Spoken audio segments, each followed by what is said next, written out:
The following program is rated TV MA LSV. It contains strong language, sexual situations, violence, and nudity. It is intended only for mature audiences.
Man, you got Bare Their Souls, you got Barroom Network, you got Swifty from Swift Sports Network, man. He's back to talk a little Bears off season with us. A lot's happened since you were here last time, man. Bears made a bunch of signings. I want to get your thoughts on some of these. We'll just, while they're waiting for, Zim and Danikin and Fitz to drop by. Fitz, of course, will have another food review video. Want to get your thoughts quickly on what this guy's been up to. I really like what he's done.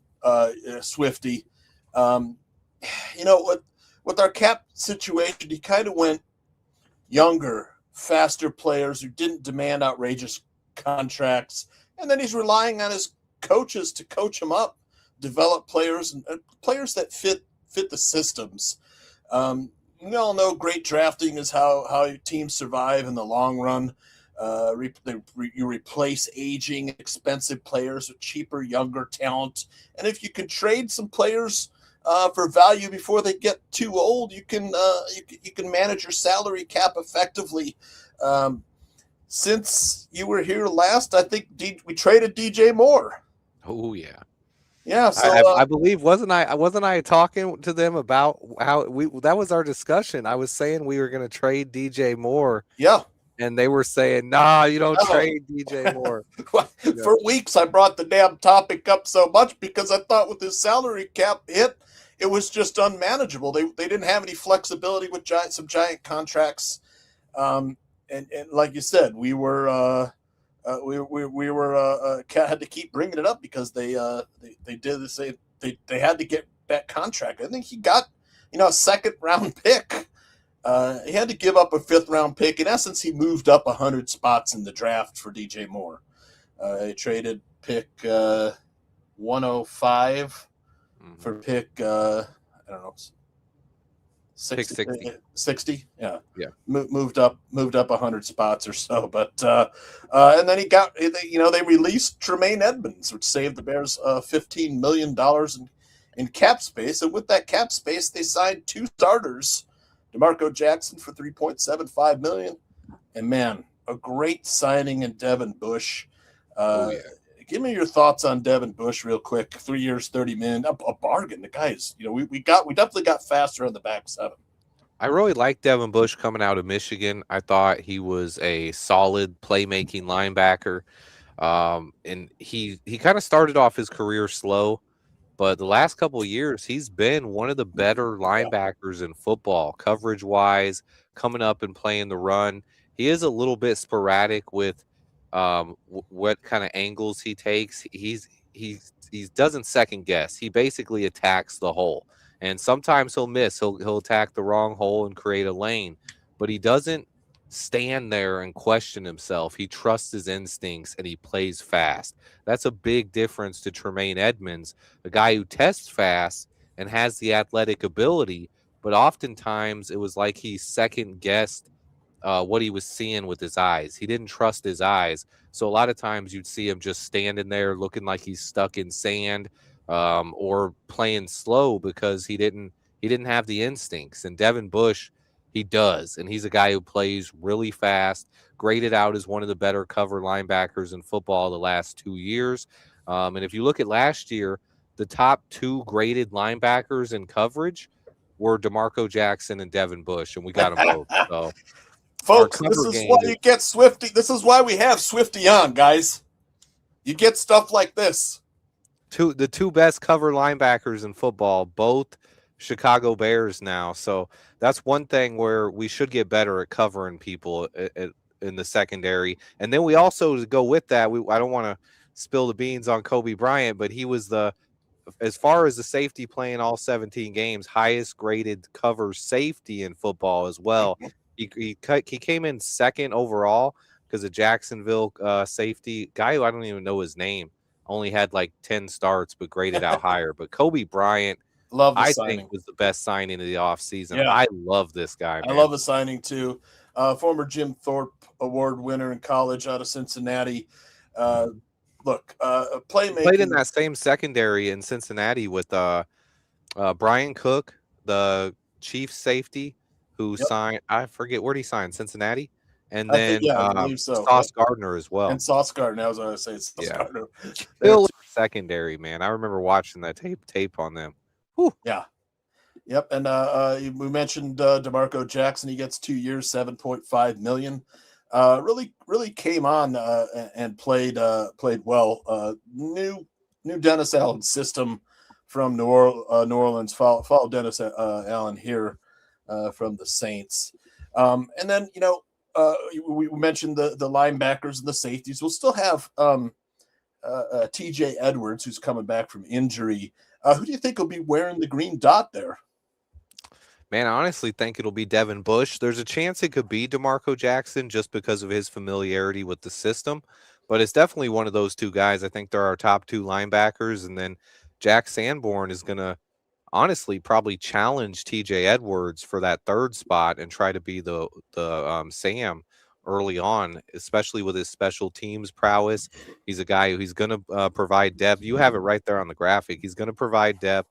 He's a good special teams player. And like I was saying about Devin Bush, now Sanborn is not as fast as Devin Bush, not even close, but he plays fast. And that's something that Tremaine Edmonds didn't do. As much as Tremaine Edmonds could probably outrun most of our defensive ends and maybe even some of our wide receivers if it was a race, extremely athletic, he played slow. Sanborn is the opposite. He trusts his instincts. He trusts his eyes. And when you do that, your football speed on the field can end up being faster than what your time speed is. Yes, sir. And that's what up, Danikin? The guys are here. Danikin and Zim are here. Look, I'm glad you guys were late because I'm usually the late guy, so I'm throwing it on you guys now. But I'm here on time, Danikin, Jack Sanborn back for another stint with the Bears. Favorite Jack Sanborn memory?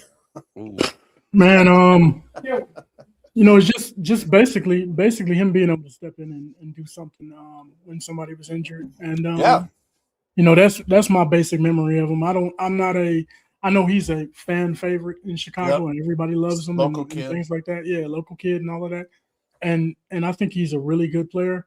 But I look at him for what he is, and I think he's a depth piece. I think he's a piece that can come in there and play when somebody goes down, and you're not going to lose too much, when it comes to football IQ on the football field, right? Yep. Swifty was talking about it a little bit there where he said he plays faster. He's able to recognize some things before most people do, and that's what helps you play a little bit faster on the football field. So, hey, I'm all for it. I'm glad that he's back, of course. I think it's a real good piece to have. Yep. He's a guy who's a borderline starter, right? Quality so when you have that type of guy and as a depth piece, man, it bodes well for your defense. Yeah, he played well in the preseason as an undrafted rookie free agent. Of course, as you said, fan favorite. It was a good depth signing, and I really like the pieces that Ryan Poles put together in this offseason. He didn't spend a ton of money except on the two big names, Kobe Bryant and Devin Bush. And then he signed a bunch of free, defensive tackles who are smaller than we're used to with like an Andrew Billings or your typical nose tackle. Zim is here. Zim, how's the new job? I gotta Gotta ask you. It is mentally taxing, man, but that's just any new job. I feel like when you first start, you got a whole new bunch of processes to start. I've been in restaurant management for the last year. With anybody who knows my background, that is brainless work to me. That is so nothing. I can do it in my sleep because of just it's what I grew up with. So long. Your parents owned a restaurant. That's it. I see you got the cream sleeve hat. Heck yeah. Sporting the cream sleeve hat. Yeah. Like I said, the defensive tackles he signed were lighter and a lot of depth with perhaps Neville Gallimore being the guy who's going to give us the most juice out of the three. And then you've got, the veterans in James Lynch and Contavious Street. Swifty, what'd you think of the 3 defensive tackle signings? It was clear they wanted to get a different look at defensive tackle. We had the bigger, slower Andrew Billings. Chris Williams was here as well. And it was clear that Dennis Allen is looking for something different with his defensive tackles. He wants guys who penetrate, get off the line of scrimmage, get upfield, and can help in the pass rush. But those guys are also really pretty good at stopping the run. So it's not like they're going to come in here and just let teams run on us. They're guys who can run and play with power. And I believe while they're not household names, we didn't go out there and pay the big time money for John Franklin Myers, but we brought in 3 guys who can rotate in and add depth to that defensive line. I still see defensive tackle as a big need heading into the draft, but the overall theme of free agency was to get faster and add more depth to this defense. One thing I really liked, not with the defensive tackles, but when you pair Jack Sanborn with a guy like Cameron Lewis, what they did is they brought in guys who are going to be active on game day, who can play special teams. And if someone gets hurt in the starting lineup, these guys are not just special teams players. That's a great like point. Amen Ogbongbemiga was, or Elijah Hicks is, guys like that, Travis Homer, who are just strictly special teamers. These are guys who have started in their NFL career. Cameron Lewis can fill in at any spot on the secondary. If Kyler Gordon gets hurt, he can come in and be your nickel. If one of your safeties go out, he can come in and play either safety spot. He has over 500 snaps at free safety, strong safety, and nickelback in his career. So I love that with Cam Lewis. I don't like him as our starting safety, which some people are assuming he's that right now. He's our 3rd safety at best. And then Jack Sanborn, same thing. If either of your linebackers get hurt, he's already active because he's such a valuable special teamer. He can come in and not hurt you and fill in at linebacker as well. Yep. Yeah, great points all around. Listen, who is starting at the other safety opposite Kobe Bryant? That's the mystery. Yet. Probably our rookie. Our rookie might be there. They did bring back Elijah Hicks, but the only one of the 4 of us who thinks he could start is Zim. What do you think? Elijah Hicks can start? I just think that he's earned the opportunity. I think that if the Bears weren't giving him a potential opportunity, he would be in another similar situation with a team that has no clearly defined starter at the position and an opportunity at the very least to compete for that starting spot. He's earned it. The Bears have a history of doing this with players such as Deion Bush, such as Danielle Manning. If you want to go back that far, I mean, these are guys who were kind of that 3rd safety spot, and then Bears let them go and they wound up to find a position somewhere else. And I think this is something that Hicks could work his way into. And if nothing else, he's busted his ass for the last 4 years, and he has shown you that he's willing to put in the work. So the least you can do is give him an honest opportunity. And if it doesn't work out, it doesn't work out. Granted, you don't owe anybody shit in this league. That much has been proven with Tyreek Stevenson over the last 3 seasons, right? But I think they'll give him a shot. I don't see why they wouldn't. I genuinely don't see why they wouldn't. He knows the system. He knows the players around him. He knows the coaching staff, and he knows the fan base. Like he has everything working in his favor. So if he doesn't do it, that it's purely a skill issue at this point. I like Elijah Hicks. I remember the day he was drafted, man. I don't know if you guys remember that he made that little video out on his porch. It was like, because he was a Bear in college from Baylor. Yeah. Or I'm sorry, Cal. Yep. Cal, yeah. and he was like, I've been a Bear. I'm a Bear again. And he got me hyped up, man. I love him. I do not think he has any chance of starting this year, though. I think he's strictly a depth piece and a special teams guy, and he loves being in Chicago. I will root for Elijah Hicks, and I do think, like Zim said, they want competition on this roster. They don't want to hand guys starting spots. So even if we draft 2 rookie safeties, just like with Ozzie Trapillo last year, they're not just going to be like, hey, we drafted you, here's a starting job. And I think that's one reason why they didn't want to go out and overpay too many guys in free agency either. They want competition out here. And I think Elijah Hicks, like Zim said, he is going to have a chance to compete for a starting spot potentially in camp, but I don't see him earning it. I love Elijah Hicks, but I don't see that happening. Yeah, I like his energy. I like his what he brings to the table. He's going to try. He's going to give the effort. He's going to give max effort. So when you're talking about competition, that's what you need. Not necessarily a guy who's perfectly skilled and has all the tools and things like that. But are you putting forth the effort? Are you going to get in the weight room and then you that brushes off, that rubs off on other individuals? They see him putting forth that effort and it's like, hey, I'm not going to let this guy take the spot. There's a spot that's up for grabs, and that's the safety position. If he does what he needs to do, you never know. You know what I mean? You never know what can develop out of a player. But at the same time, it's going to breed competition. It's going to breed guys that want to go out there and do something and prove themselves. So that's what I think the coaching staff, that's what the GM wants on this roster, and I think that's what they're getting. To go back to what Tooch, what you were saying with the defensive tackle position. Yeah. Man, I mean, yeah, they got smaller, they got quicker. And excuse me. I just want to point out, some of the things when it comes to a defensive tackle. A lot of fans, a lot of Bears fans, a lot of people are just looking for a guy that's going to get 10 sacks. And I challenge people, just go back and look. There are not a ton of defensive tackles that go out and get 12, 13, 14 sacks. There are not a lot of Aaron Donalds. There are not a lot of John Randalls. Man. Those guys don't exist. They're few and far between. Those are once in a generation type players, right?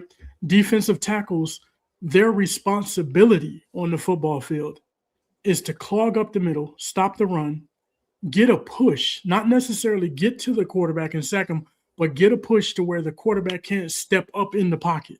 Instead, he's forced to backpedal, and he's forced into the arms of the defensive ends, right? So that's what they want to have. They want to have a push up front and just a threat of somebody to be able to get through the middle, right? And then, of course, when you have linebackers, right, we have speedy linebackers like Devin Bush now. We have these different linebackers. They need to shoot gaps. So they need to clog up the middle. They need to occupy the guard and the centers so that your linebackers have free runs. Think about it that way, people. That's what I'm asking people to do. No football. Don't just think that you're going to have Aaron Donald. Nevin Gallimore is not Aaron Donald. He never will be. You know what I'm saying? John Lynch is not an Aaron Donald. That's not what Ryan Poles is trying to help you to believe. That's not what Dennis Allen wants you to believe. These are guys that are, they have a job and they have a responsibility. They should carry that out the way that they should. Well, there's, as you know, if you can't step up in the pocket, there's only one quarterback who could scramble backwards and throw for the 40-yard line. And we got him on our squad. Right? He's on our team. He's on our squad. Yes, sir. Iceman. I want to follow up on what Danikin was talking about, our defensive tackles, because a lot of talk has been out there that maybe the Ryan Poles and Dennis Allen and company, the scouting staff at Hallis Hall, took a look at this draft and said, maybe the defensive tackles aren't all that this season, and maybe they didn't sign an edge player. Maybe they're going edge. They still they'll probably most likely draft a safety or two, as Swifty said. Swifty, do you think, what do you think of this defensive tackle draft? It isn't really that high of a need. Maybe they're going to go later on, get a guy like a Chris McClellan or someone, Zane Durant or Grayson Halton, smaller, quicker. I love those guys. And some of those guys you mentioned, I think, could go as high as the second round. A guy like Grayson Halton, he's he really looks good on tape, but I do like this defensive tackle class. I like the defensive line class overall. I think there's more depth at edge, though. So if you're asking Ryan Poles and Dennis Allen, what do they know they can get with one of those top 60 picks where you know you can get an edge? Even when you're looking at our 2 second-round picks, there's going to be guys there. Is Zion Young going to fall? Maybe not. But you're going to see guys like Derek Moore, Denai Dennis Sutton, Malachi Lawrence, all kinds of pass rushers that are going to be there in round 2. So we're going to be able to address that position no matter what. I expect us to add an edge. I would really prefer we drafted a defensive tackle as well. I like that we brought in some depth pieces, but you also have to consider we could be getting out of Grady Jarrett's contract next season. If he doesn't live up to the hype next year, we can cut him without any dead cap hit. And then Gervon Dexter's in the final year of his contract. So to me, defensive is tackle, it this season? He's 2026 is his last year, right? Yes, so he's playing for a new contract. Yeah. So he's a guy, and if you look at it, what Danikin said as well, defensive tackles don't get a ton of sacks. There was one defensive tackle in football last year that had over 10 sacks, Jeffrey Simmons. Gervon Dexter with his 6 sacks was top 10 in the league, and fans want to cut him. They're like, his sacks took too long. So Swifty, those 6 sacks were just too quiet, right? Yeah, that's what I said. You don't get defensive player of the year. Aaron Donald is a multiple time defensive player of the year. That does not happen from the defensive tackle position that often. Yeah, Chris Jones only had 7. He is a defensive player of the year type guy. Chris Jones is, and he only got 7 sacks. He's not even getting 10 sacks this season. So it's definitely something to keep an eye on. We need more help at defensive tackle. My biggest question is, a lot of people say Dennis Allen is not looking, and if you look at what he signed in free agency, is that he's not looking for a big run stuffing defensive tackle. I'd still like to see us add one to help us against the run on early downs. Now, I'm a big fan of Cade McDonald. If they don't want to use pick 25 on a run stuffer, you can still get one in the 2nd or 3rd round. Guys like Dominique Orange, Daryl Jackson out of Florida State. That's what I was going to mention. That dude, I like him. And he's a 340, but he ain't sloppy with it. Like he's a solid, strong 340. 6'5", big dude in the middle. And Billings was at the end of his career, man. And I mean, he was sloppy with it at times last year. And I've been a fan of Billings, but he just looked like he was done last year. Whereas these younger guys, they're coming in hungry, 21, 22, 23 years old. Let's get one of those guys to help us out on early downs as well. And some of these players, because of NIL, and I don't forget, this will be the last class that were affected by the COVID year, but they are coming in at 24, 25. Some of these players who'll be that age. Yeah, the Lee Hunters, Caleb Banks. Yeah, they're not coming out of school because the money's good. The money's good at college, Danikin, right? You know? I mean, they're making more money sometimes in NIL deals than right. Coming in on a rookie contract is like a 4th or 5th round pick. Exactly. So I know people are like, well, he's 25 already. Like Akeem Mesidor. It's like, dude, you're getting him at a peak year. If Mesidor is there, I'm kind of, I'm like, man, you got to think hard about that one. That's just like instant pass rush juice. What's your thought on the older prospects? Because I think it goes 2 ways. I mean, you also know more about what you're getting. Now, if a guy is a project at age 25, you're looking at someone that might be a Velus Jones. But if a guy is the best pass rusher in football, almost like Akeem Mesidor was, or like Lee Hunter was, another guy who's a killer run stuffer already and can get some pressure, you know what you're getting. And when you're a team that is out of rebuild mode like the Chicago Bears and you want to win playoff games right now and you're competing, I wouldn't mind adding a player like that. We're not picking in the top 10 anymore, so it's a little bit different. Exactly. If you're down at 25 and you can get an Akeem Mesidor who is more talented than usually what you'll find at pick 25 because he's a little bit older, I'm okay with that. Yeah, me too. Especially agreeing with the point that we're not in the rebuild anymore. No. You know, we're ahead of schedule. The playoff window's definitely open. The Super Bowl window may be open too. And you know, the moves around the league that the NFC North did this year our opponents in the NFC North, they didn't get any stronger, Swifty. You know, they lost a lot of players in Green Bay. And then the Twins are going to try and go around with Kyler Murray. Man, I got to say, though, that is the one move I did.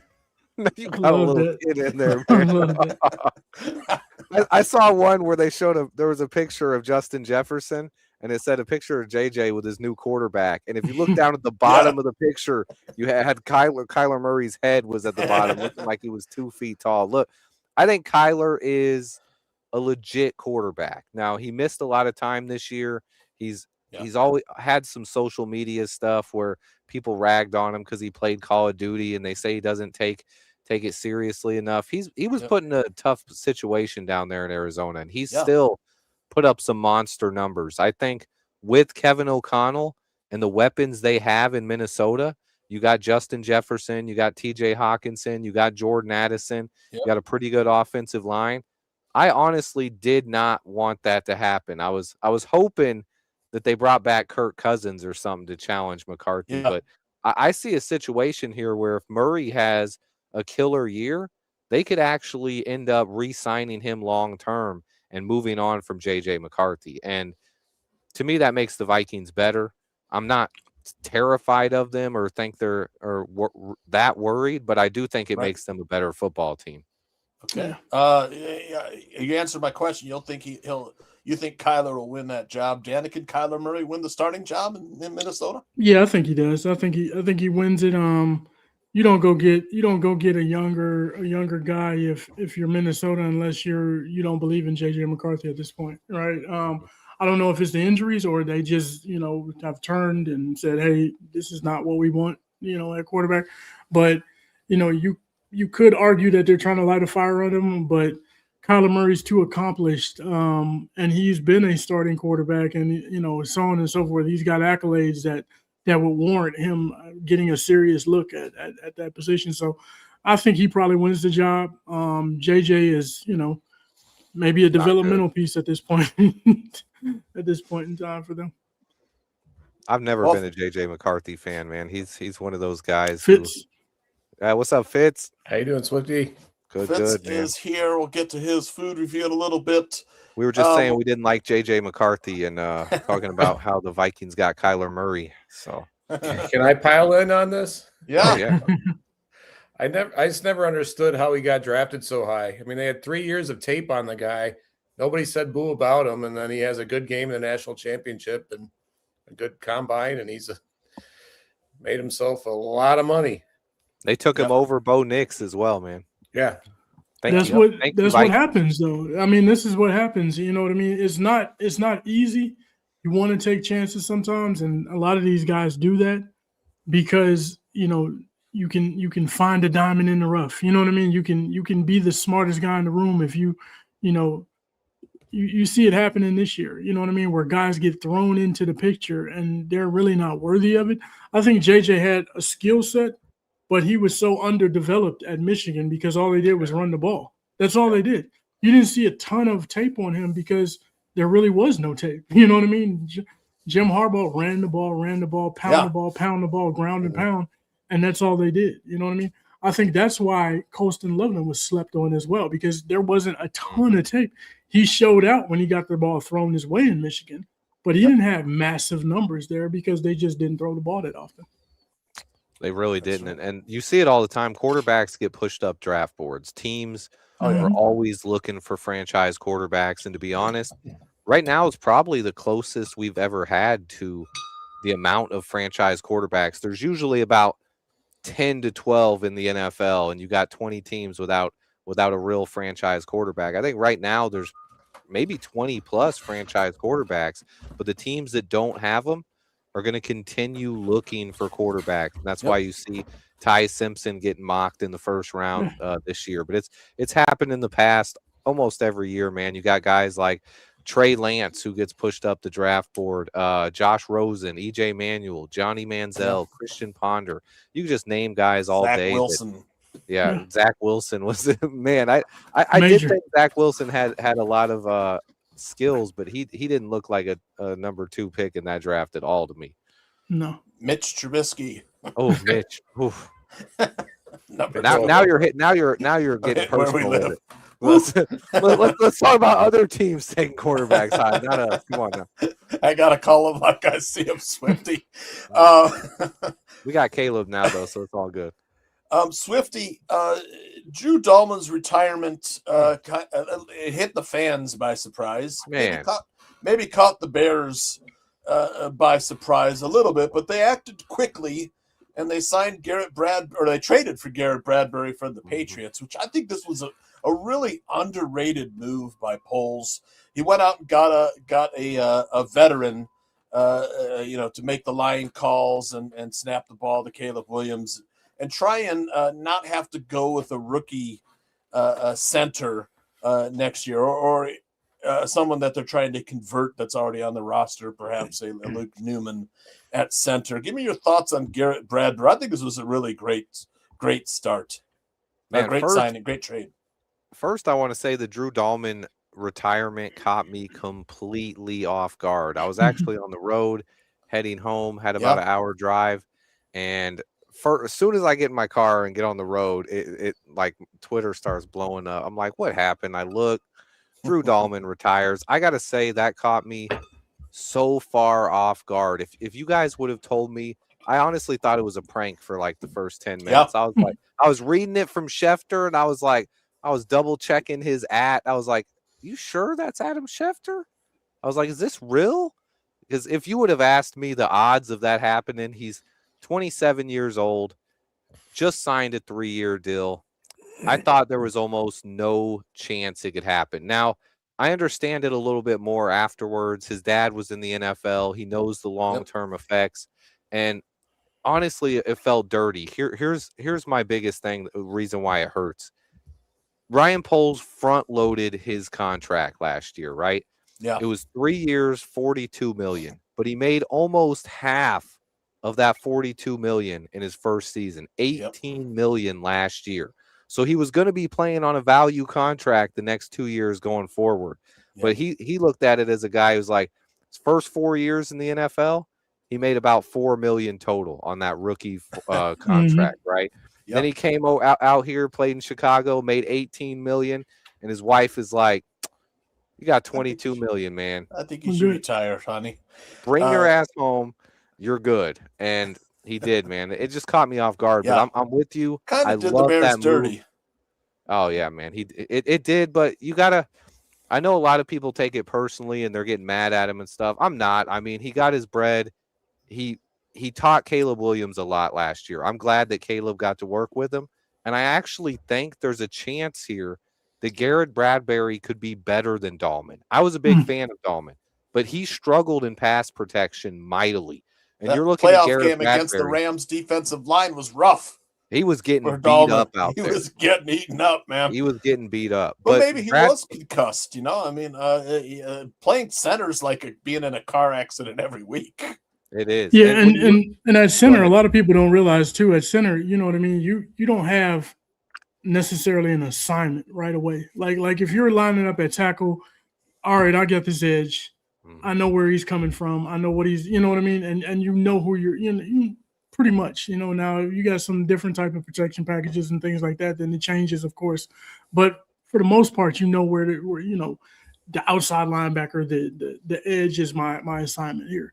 But the center, he's really helping the guard on both sides. Somebody might come straight at him up the middle, a linebacker. He's got to be able to have his head on the swivel and pick him up quickly. So on and so forth. So, he can be, pushed into a bad situation.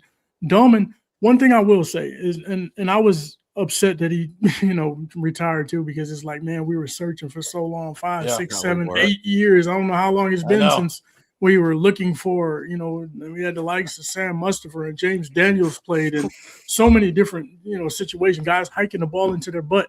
You know what I mean? So it is what it is, right? And we were looking for somebody. We finally found it. And it's like, okay, he's a young guy. We're going to have him for 3 years at least, probably an extension. He might be here for the next 5 or 6 years. We're good now. You know what I mean? And then retirement after 1 year. I will say this. He did make $18 million, but he forfeited $11 million this next year. Yeah. Now, it had to be something, and that lets me know that it had to be something pretty concerning to him for a guy to walk away from $11 million, because he could have played one more year and collected that $11 million. You know what I mean? Like a lot of people would have risked that $11 million. So the fact that he walked away with $11 million on the table for this year, you know, it lets me know that there was probably something that was really concerning to him. Could have been playing with his kids and say, I can't remember what this kid's name is. One of my kids, right? Like the Dolman taking off. Fitzy and I are thinking of the Steve Miller Band song, "Take the Money and Run."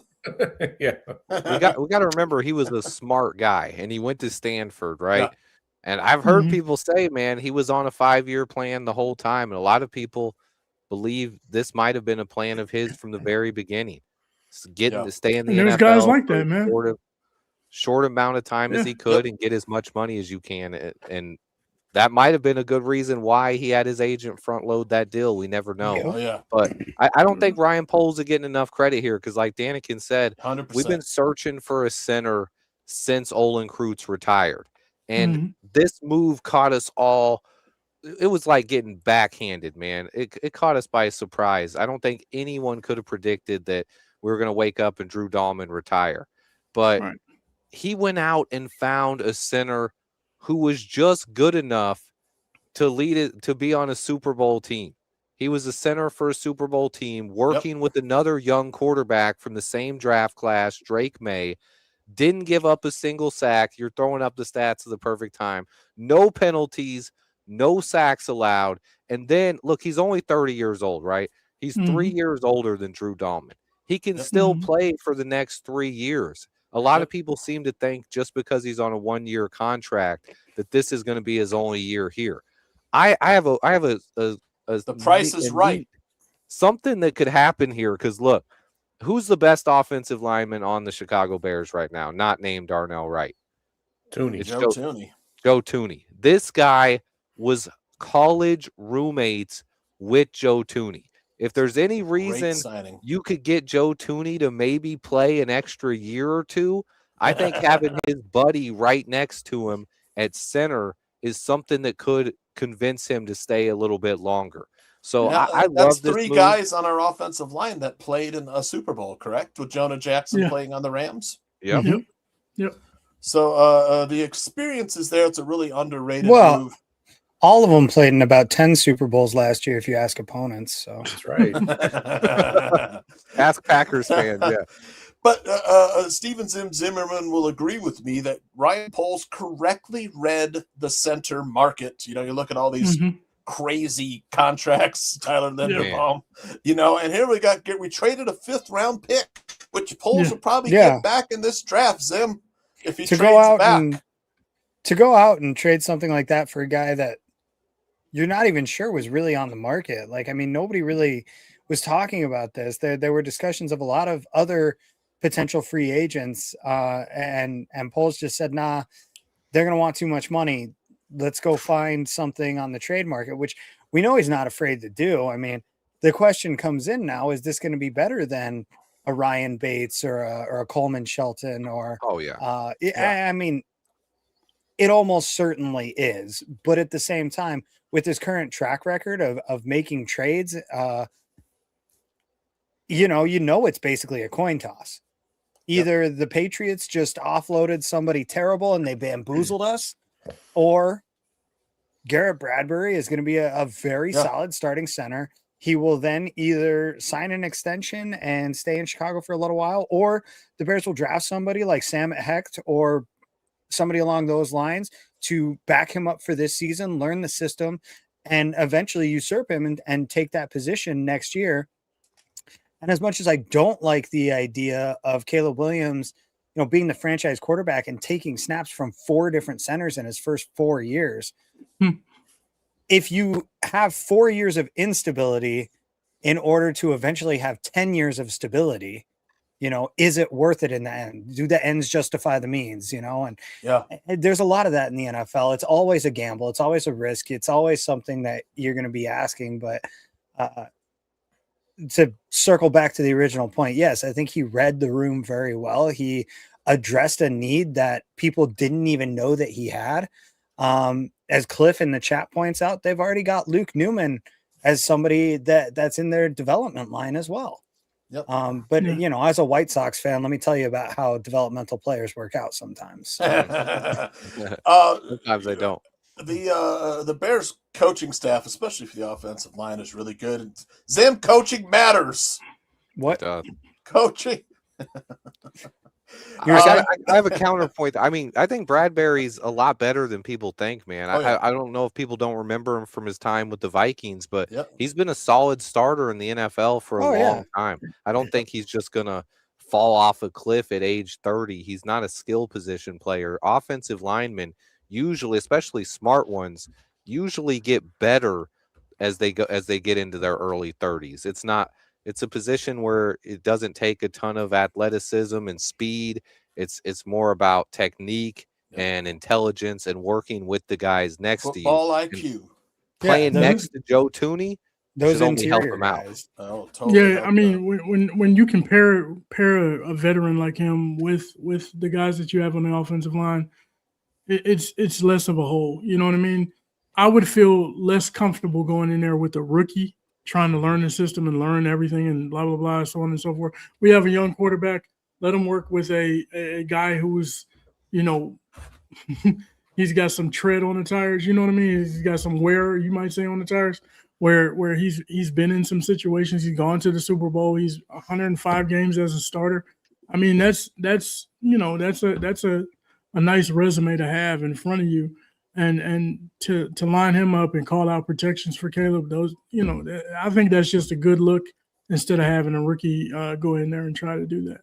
And speaking of Tyler Linderbaum, we got him. I was a huge Tyler Linderbaum fan. I wanted the Bears to go after him. We got the University of Iowa out here. $24 million less. That's a steal.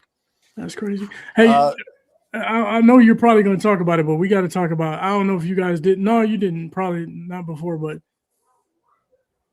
the deals that are being signed, the insane re-ups that we have. I mean, my God, I can't believe they signed Smith and Jigba.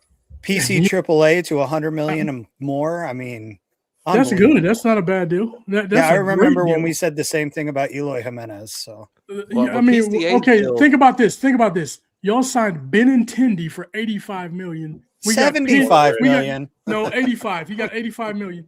115 for PCA. Come on, bro. $30 million. I'm almost positive it was a 5-year, $75 million deal. Those guys are not even close. PCA is a 30-30 guy, man. Stop it. You see other guy. Look at what the Dodgers are paying in free agency and stuff. PCA took a value deal, man. That's a value deal. For sure. It's a $75 million deal. Come on. Don't for Benny Butt Cheeks.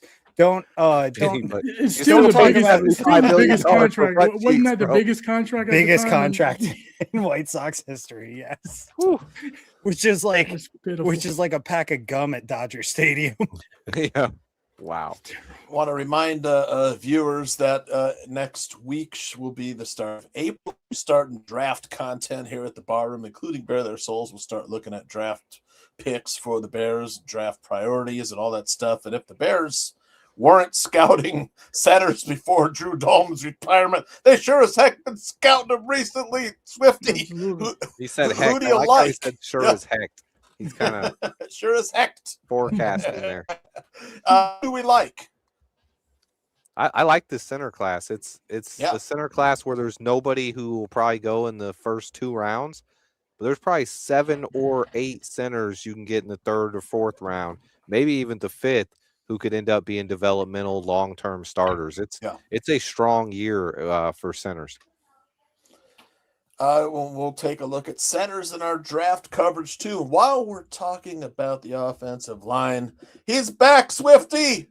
Braxton Jones. Man, likely starting on the blind side. What do you think of this 1 year, $5 million prove-it deal for Braxton Jones? Man, I love this. I think it's a potential win-win here. Braxton was not healthy in 2025, and what he gets here is an opportunity to battle for a starting job. And if he can come in and start and look anything like he did for his last 5 or 6 games in 2024, and if you guys are Braxton haters, do yourself a favor, put on his last few games in 2024, and you'll see a guy who looked like a top 10 left tackle. Now, I'm not a big fan of paying Braxton long-term money and keeping him here, but I think bringing him back on a 1-year prove-it deal like this where he can earn up to $10 million, this is perfect. If he comes out and starts for us this year and then next year he gets overpaid in free agency, by then we'll have Ozzie Trapillo back. But I love what they did at left tackle. I do not love this draft class at left tackle. There's maybe 1 or 2 guys who I could see coming in and maybe challenging for a starting job. But at this point, with Braxton Jones, Theo Benedict, and then we signed Jedrick Wills Jr. as well, with those 3 guys on the roster, I don't think there's going to be a player at pick 25 who's going to come in here and challenge those guys. The only one would be Caden Proctor. I do love Caden Proctor. And Polk was down at the Alabama. Getting me where I live, Southeast Polk High School right here in Des Moines for the big man. But the competition they created there, that's what Ben Johnson wants. They're creating a championship culture. One of those guys, maybe even 2 of them, are going to come into training camp and kick ass. So, and Jedrick Wills, I mean, talk about a guy with all-world talent. Yep. He hasn't been healthy. He missed all of last year, but he's a top 10 pick who's just 26 years old. If Jedrick Wills can bounce back, you don't even have to worry about Braxton Jones because this guy would be our starter for the year. But that's the thing. We have 3 guys with starting experience that are all 26 years old or younger, all coming from different backgrounds here. One of them's a top 10 pick. One of them's an undrafted Canadian, and the other one's a small school guy from Southern Utah. They all have starting experience. You just need them to hold down the job until Ozzie Trapillo gets back. I think we're perfectly fine at left tackle. I do too. I mean, they're not bound to take a left tackle if they don't have to. But boy, if Caden Proctor's there, Ryan Poles is going to think about it. I wouldn't be against it, but he's probably the only one. Well, we had if him his here. Best available. When you have a situation where it's best available, he's going to take the best available. But what he did was same thing with the defensive tackle, right? He made it. He made it where these signings, him, the left tackle, even the center position, he made it where we're not in dire need of those now, right? We're not in dire need. But if it's something comes across the table, if somebody slips to us, okay, like a Luther Burden, but we're not in dire need, so it gives him more flexibility to do what he wants to do in the draft and draft the best available, no matter what position they're playing at, right? So that's the thing. I think Jedrick Wills is a nice pickup. I think Braxton Jones, I was surprised that he came back because it's like he lost his starting spot twice, and it's like I thought he would have been like, man, I'm out of here. You know what I mean? Let me go and see if I can find somewhere else. Just because sometimes that would rub you the wrong way if you lose your job twice. They had to realign this guy's leg. I thought that as well until I don't know if you saw this, but there was a video. I was after the Packers game when we won that game, and Braxton Jones was in the locker room, and Caleb was standing next to him, and Braxton looked like a little kid. He was like, "You're so good, you're so good," and he was like. He looked like a little kid, all excited, and he hugged Caleb. And it was like, at that moment, I was like, maybe Braxton would want to come back for one more year, prove to the rest of the league that he is a starting left tackle, and then he can go out there and get a much bigger deal next year than what he was going to get this year in free agency. Yeah, that's possible. Danikin made a great point. Ryan Poles set himself up where he isn't bound to any one position in the draft. Except safety right now. We need one of them. Except safety, yeah. We have to look at safety, yeah. And the thing is that I'm not a fan of taking safeties in the first round, but it's a thin class. There's 3 really good first round players, 1 top 10 player. And then 2 that could be for one who's likely first another first-round pick. A third guy from a small school who may slip into the first round unless teams just say, hey, you know what, he's a second-round pick. But we'll see what after that. It's safety is a lot of question marks. I kind of disagree. I think there's a lot of value in safety this year. I'm really high on AJ Halsey and Kamari Ramsey, and then I also think there's a couple corners where when you're looking at Dennis Allen likes these corners with safety skills. Kobe Bryant was a corner in college. Remember, if you look at guys like Traden Stukes or Keontae Scott, those are other guys I think could come in here and play safety. And if you consider them safeties as well, and then you starts looking a lot better. Yep, and Jalen Kilgore, South Carolina, a couple others. I think we're perfectly fine picking a safety on day 2 with one of those second rounders or our third round pick. And you got a guy who can come in and challenge for a starting job. Talking about that in Iowa, I think you could get the kid we had here in Iowa undrafted who's got a length, size, speed, and pretty good player, Nick Xavier Nwankpa. A good player. Maybe get him undrafted priority free agent, and he turns out to be a real gem. But one of our 7th rounders, or a 7th round pick. I did while we're talking secondary guys, the Bears secondary is going to look a lot different. I actually like this draft for corner. I think there's some really good guys who play press man like Dennis likes and have length. The Texas A&M kid, Colton Hood on Tennessee is really good press man. And then, the rest of them, there's a lot of off man corners. But I know I think the Bears will be looking corner because we don't have a lot in the pipeline at cornerback. I want to look at our guys. Tyreek Stevenson. There he is, right there. Yep. This is from the Commanders' Fail Mary, which is probably what he's most notorious for. Danikin. But the guy is taking a beating here. Social media posts say he is working his ass off, ready to come back and reprove himself. He's in a contract year also. So is Terrell Smith, drafted in that same class. And Terrell Smith is there. After that, man, there isn't a lot. We have a guy we drafted last year who didn't play for personal reasons last year, but is fast and has the length that Dennis Allen likes. In the first round is where the cornerbacks, the good ones at least, are taking it. It is a high value position where when I think of the first round, I'm thinking left tackle, edge rusher, of course, quarterback like Caleb Williams, and cornerback. Man, cornerback, I think people don't have any qualms about taking guys who can cover in the first round. Right. What do you guys think outlook for Tyreek Stevenson? Bounce back. He's in a contract year. Flames out. He's motivated. He is definitely motivated. Motivated. Like that. There's a video that actually dropped today of him talking about it in the locker room. That man, he hates how much he loves Chicago because they keep him honest. They're the first ones to tell you, "Fuck you, you screwed us over," and they're the first ones to tell you, "We love you. You need to keep it up, man." Because that's how the Chicago fan base is. We'll hold your feet to the fire, and then we'll also douse them in water to make sure they can stay there a little longer. What'd you think of that video overall? Because, I mean, he's honest, man. He really he knows what it is to be in a passionate fan base, right? He went to the U. He knows what expectations he's being held to. And he's a dog, and he's a shit talker, and he's an accountable individual.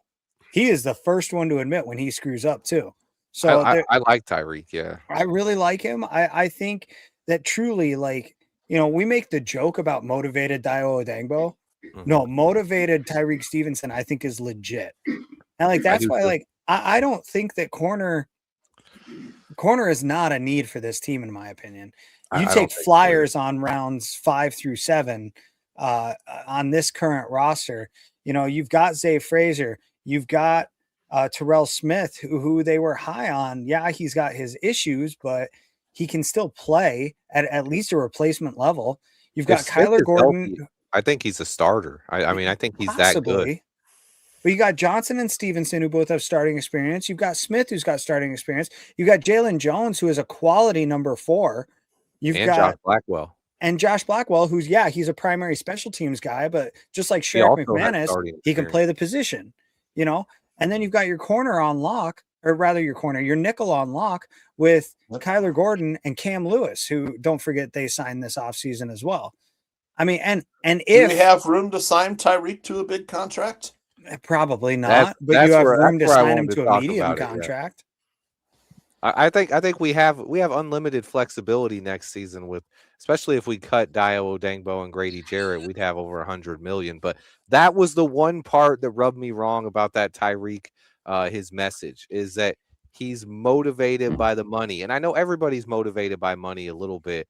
But in Tyreek's message he sent out today, he's talking about how he's going to prove it this year, and then at the end he says, and then next year you're going to be looking at a multi-million-dollar player.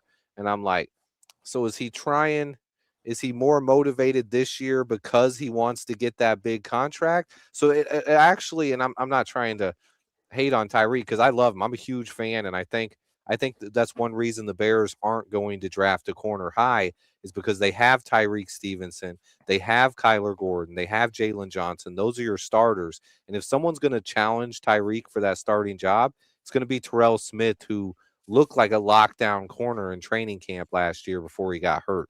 He also fits what Al Harris likes. He's that tall, lengthy, and we have Zay Frazier corner.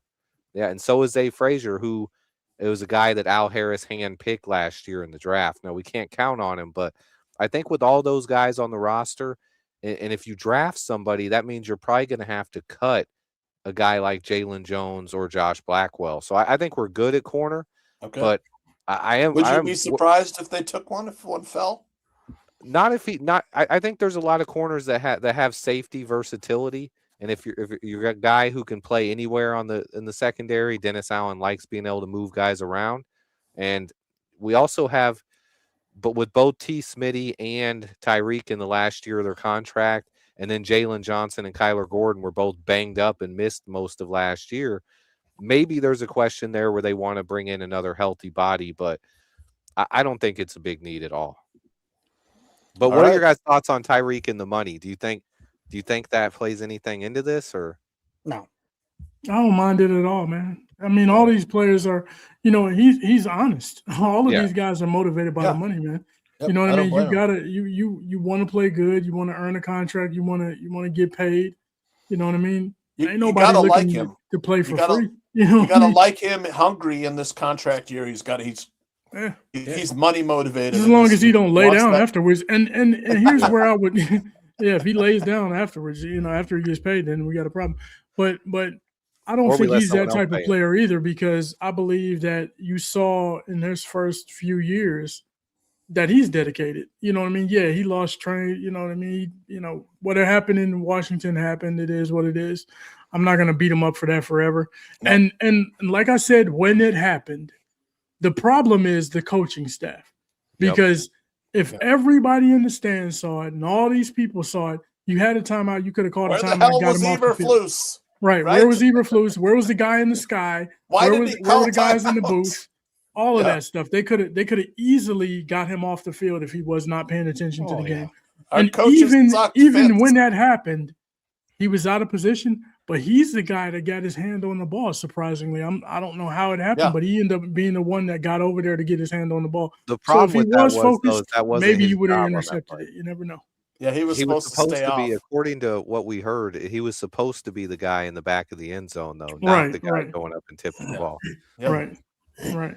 Let's look at you know what I mean? It is what it is. I'm not gonna dog him for life for that. You know what I mean? At the end of the day, hey, it happened. And like taking those timeouts home with him in his pocket, man. When your coaching staff has a lack of accountability and they're not focused, you can't expect your players to follow suit. Well, no, they will follow suit, being lackadaisical as well.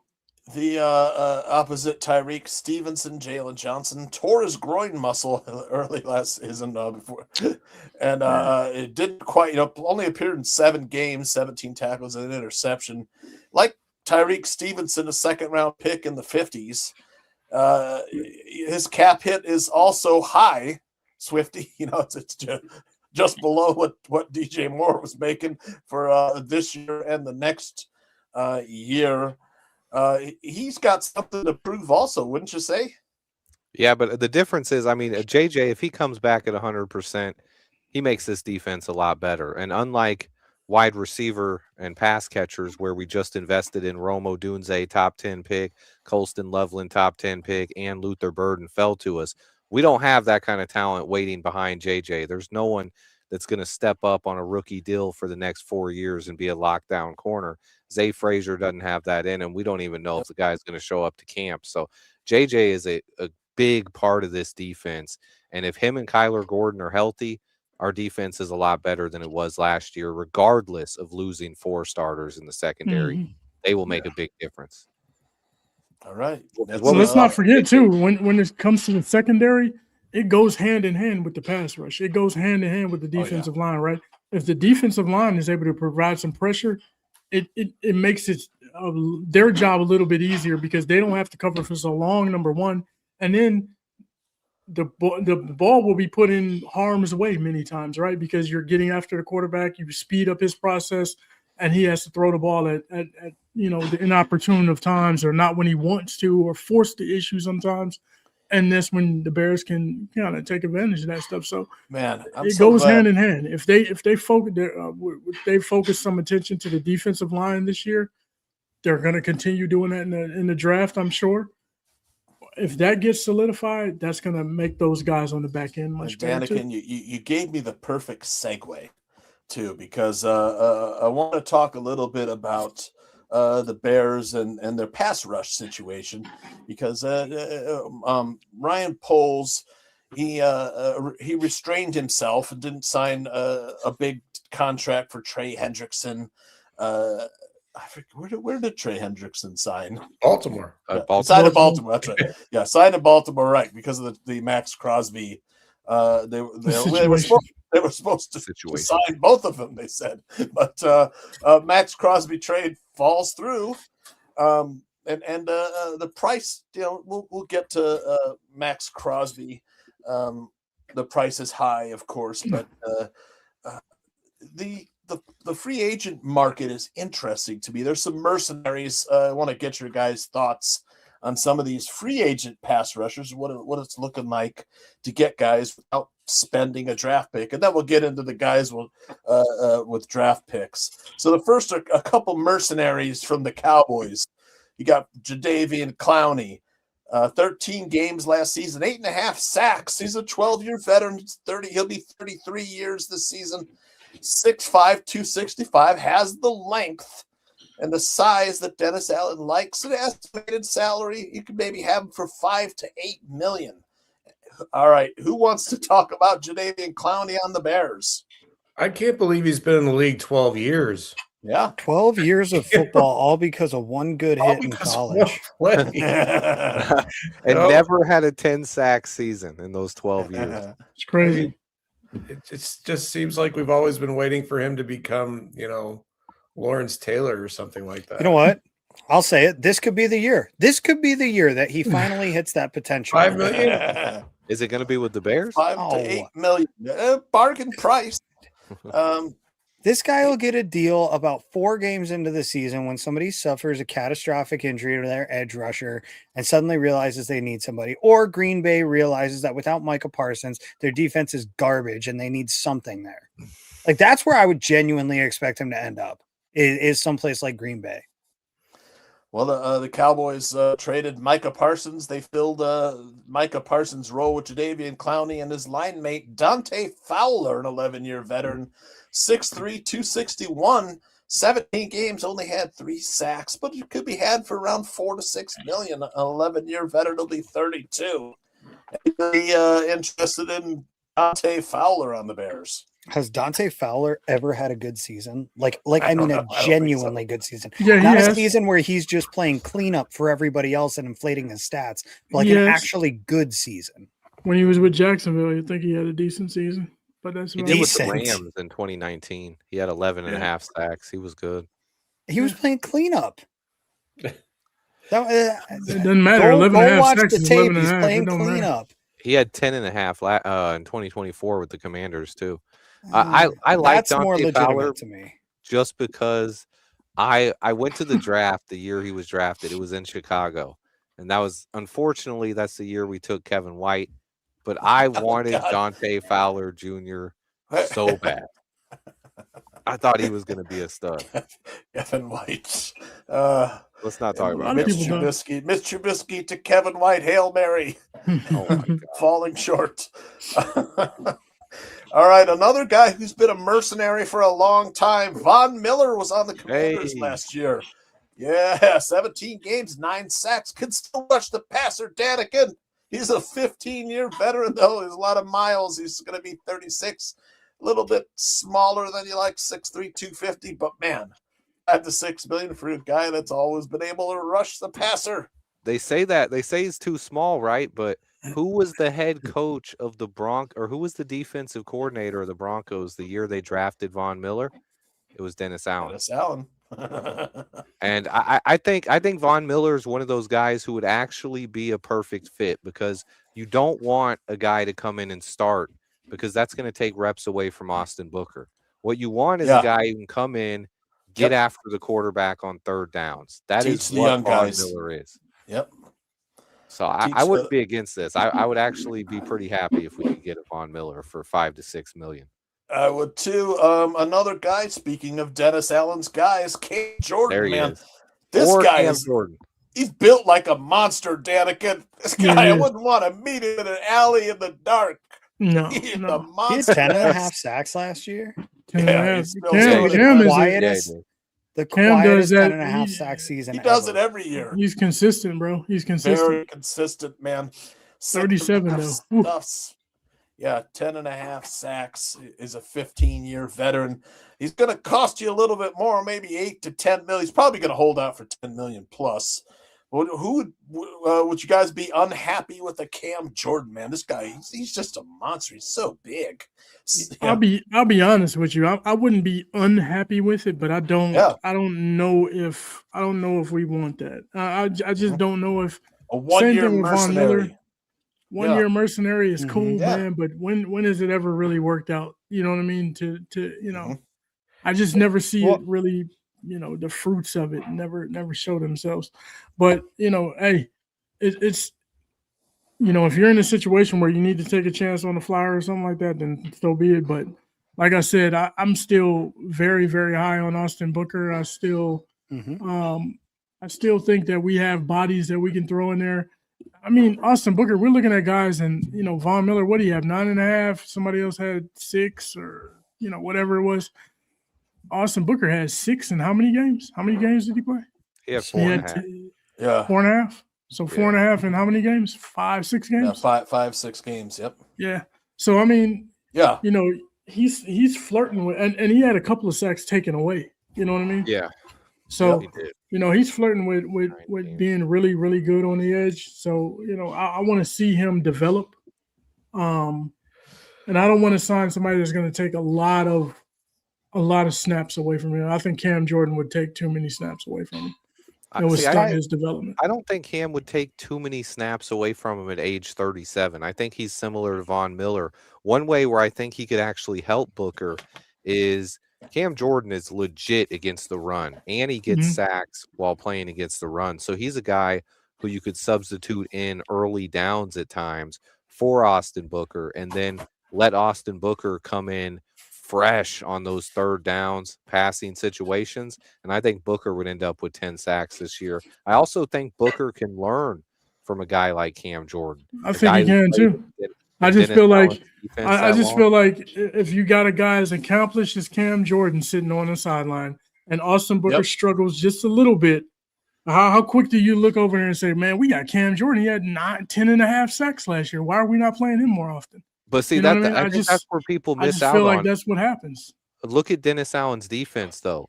He has 4 or 5, at least 3 or 4 edges that are going to play 40 to 50 snaps. It's not like 2 guys are out there the entire time. Last year, we were giving 30 plus snaps a game to Dominique Robinson.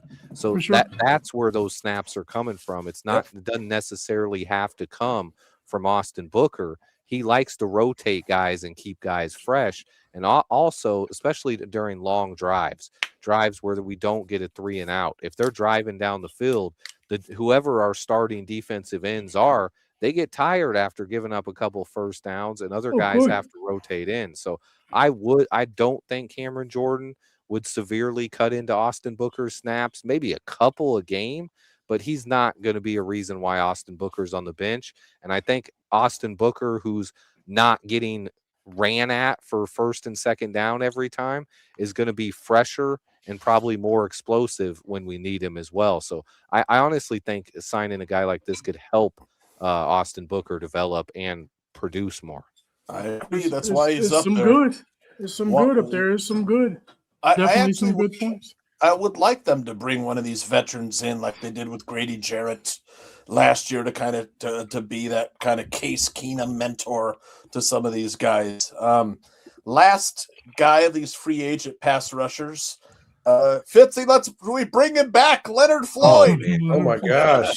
I forgot about Floyd, actually. Going back to some of these other guys, don't we still have to draft somebody as well? Yeah. I mean, so all of these guys are not going to get picked up until after the draft. Yeah. They won't get picked up till training camp. 10 million. A couple might, but a few will be there. At 37 years old, you're not doing shit until training camp. He doesn't. He wants to show up after training camp. Honestly, that's it. You're signing in preseason week 4, rolling into the regular season. I mean, and that's where I would expect a lot of these older guys. Sorry to cut you off, Fitz, but go ahead. No, it's okay. No, that's why I'm just saying. Like, I don't know if I would spend from that group a premium on a guy. 10 million. I'd look closer to the 5. I like the 5 million number better because especially if you're still going to have to get somebody in the draft. A lot of this year is just managing money correctly because of what's coming in the future with, Darnell Wright and especially with Caleb. And I like the position that the organization is in this year, just the way they've managed the money right. And that's why I didn't want them going after Crosby or Hendrickson, those big contracts, but because we can't make back to what we were talking about. That's the only thing about the Cam Jordan is I think that'd just be a little bit too much, way too much for Leonard Floyd. Yeah, I agree. Favorite Leonard Floyd memory, Fitzy? I don't have one. Danikin, any favorite Leonard Floyd memories, Zim? I actually have one. Yeah. It was against I want to say Jacksonville. And he had 2 back-to-back penalties that were just egregious. The first one, his elbow just like barely grazed the helmet of the quarterback. I remember that and one. They called it, oh my God, it was the most called it roughing the insane roughing call I've ever heard. And he was so pissed off that like 2-3 plays later, he literally picks up the wide receiver and body slams him into the ground. And he got a penalty on that for unnecessary roughness. And I was just like, yeah, that one was deserved at least. But but that point he was like, if I'm gonna get a penalty, I'm gonna earn it. Right, exactly. That was it. No, that is genuinely like my favorite series from him, and it happened again within like 2 or 3 plays. All right. Well, we mentioned him before, and these edge rushers. It's gonna. Oh, you know what? There is a good one. Tooch, Fitz, everybody. There's a really good one. Bears sack Aaron Rodgers. Him and Khalil Mack. Him and Khalil Mack combined for a sack on Rodgers. Right. And here it is. I don't know how to share this picture with you, Tooch, but it's the one where he's reaching over the top and Khalil Mack's got him around the ankles, and you can see his arm is just like jacked, and it's snowing a little bit. Oh, it's such an iconic picture. Yeah. There should be a little button down at the bottom that says share screen. Do you see it down there below the? Let me. It's a TV screen with a plus symbol. Wait, help me out here. Yeah, there we go. There we go. Oh my God, I've got too much shit open right now. There we go. You got it? Yeah, it's sharing now. This is probably the memory of Leonard Floyd that most fans think of. Yep. Yeah. It's a pretty small image here, but that's it. Yeah, it's beautiful. Right. Yeah. That's a good one. So we're all kind of no to Leonard Floyd. I mean, he's old. He's going to be expensive. Didn't quite have the last 2 years. Didn't really have that great of a year. And then I've got a few. He liked sacking Aaron Rodgers, though, didn't he? Yeah. I googled the image, and there's like 8 different pictures of him. He was a Rodgers killer, like specifically. He sacked Rodgers when he was with the Jets. When he was with the Bills. He had to do it. He didn't even. I wonder how many times he's sacked Aaron Rodgers. He sacked Rodgers twice in a preseason game. That's crazy. He was a Rodgers. Yeah, he was. Austin Booker gives me those vibes. The way he shows up against Jordan Love and kind of. I don't want to say how Packers fans hate him too. Oh yeah, I love anybody they hate. Oh my God. And they're so dumb with it. Like Jordan Love's lowering his helmet into stuff, and they're like, Austin Booker's out there playing dirty. It's like I stopped listening to those guys the second they tried to tell me that Tucker Kraft is a top 3 tight end. He's a top 3 anything in anything ever. That guy's not even a top 3 D&D player in a room of 3 people. Like I don't D&D. Just top 3 tight ends though. After you guys saw how much money that JSN got, does that not make the Colston Loveland pick feel even more sweet? Because he's a guy I think could be legit. I'm gonna knock on wood, but the top tight end in football. Yep. And tight ends make less than half of what big time wide receivers do. So you're looking far into the future. That extension won't hurt as much as a Luther Burden or Romo Dunze extension would. Depends on if the Jimmy Graham conversation. Mr. Englewood 77 says Floyd made Aaron Rodgers pop his Achilles in 23. Yep. Oh, was that that was a regular season game then? Okay. That was the first game of the season. Yep. Wow. He brought out the flag. At least he did something. And that was when Rodgers was on the Jets, right? Yeah. Yeah. Right. But yeah, John in the chat makes a good point about just, focus on the draft. They don't have the money to be signing a bunch of these guys. And that's the fact of it all. Even if there's money available in future years and the cap is continuing to rise in such a way that, they will have available money even further in the future. The Bears have to be smart and allocate that money. And, the story that came out a few weeks ago now is they're a little cash poor, and like that's a totally normal thing. Yeah. And I think it's bullshit for people to dog on them for it. A lot. Yeah, they don't cost a lot. That's Von Miller you get for $5 million, $7 million.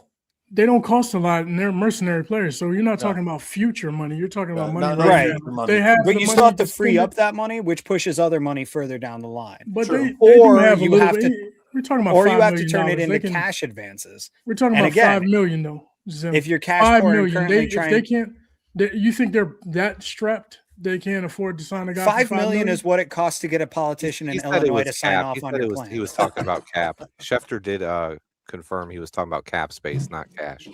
I understand that, but they still have to allocate cash in certain ways with them trying to get this stadium built, and that is something that plays into this at the end of the day. As much as we don't like to think about it that way, like it's a business. It's a business, and they have to allocate cash flows effectively.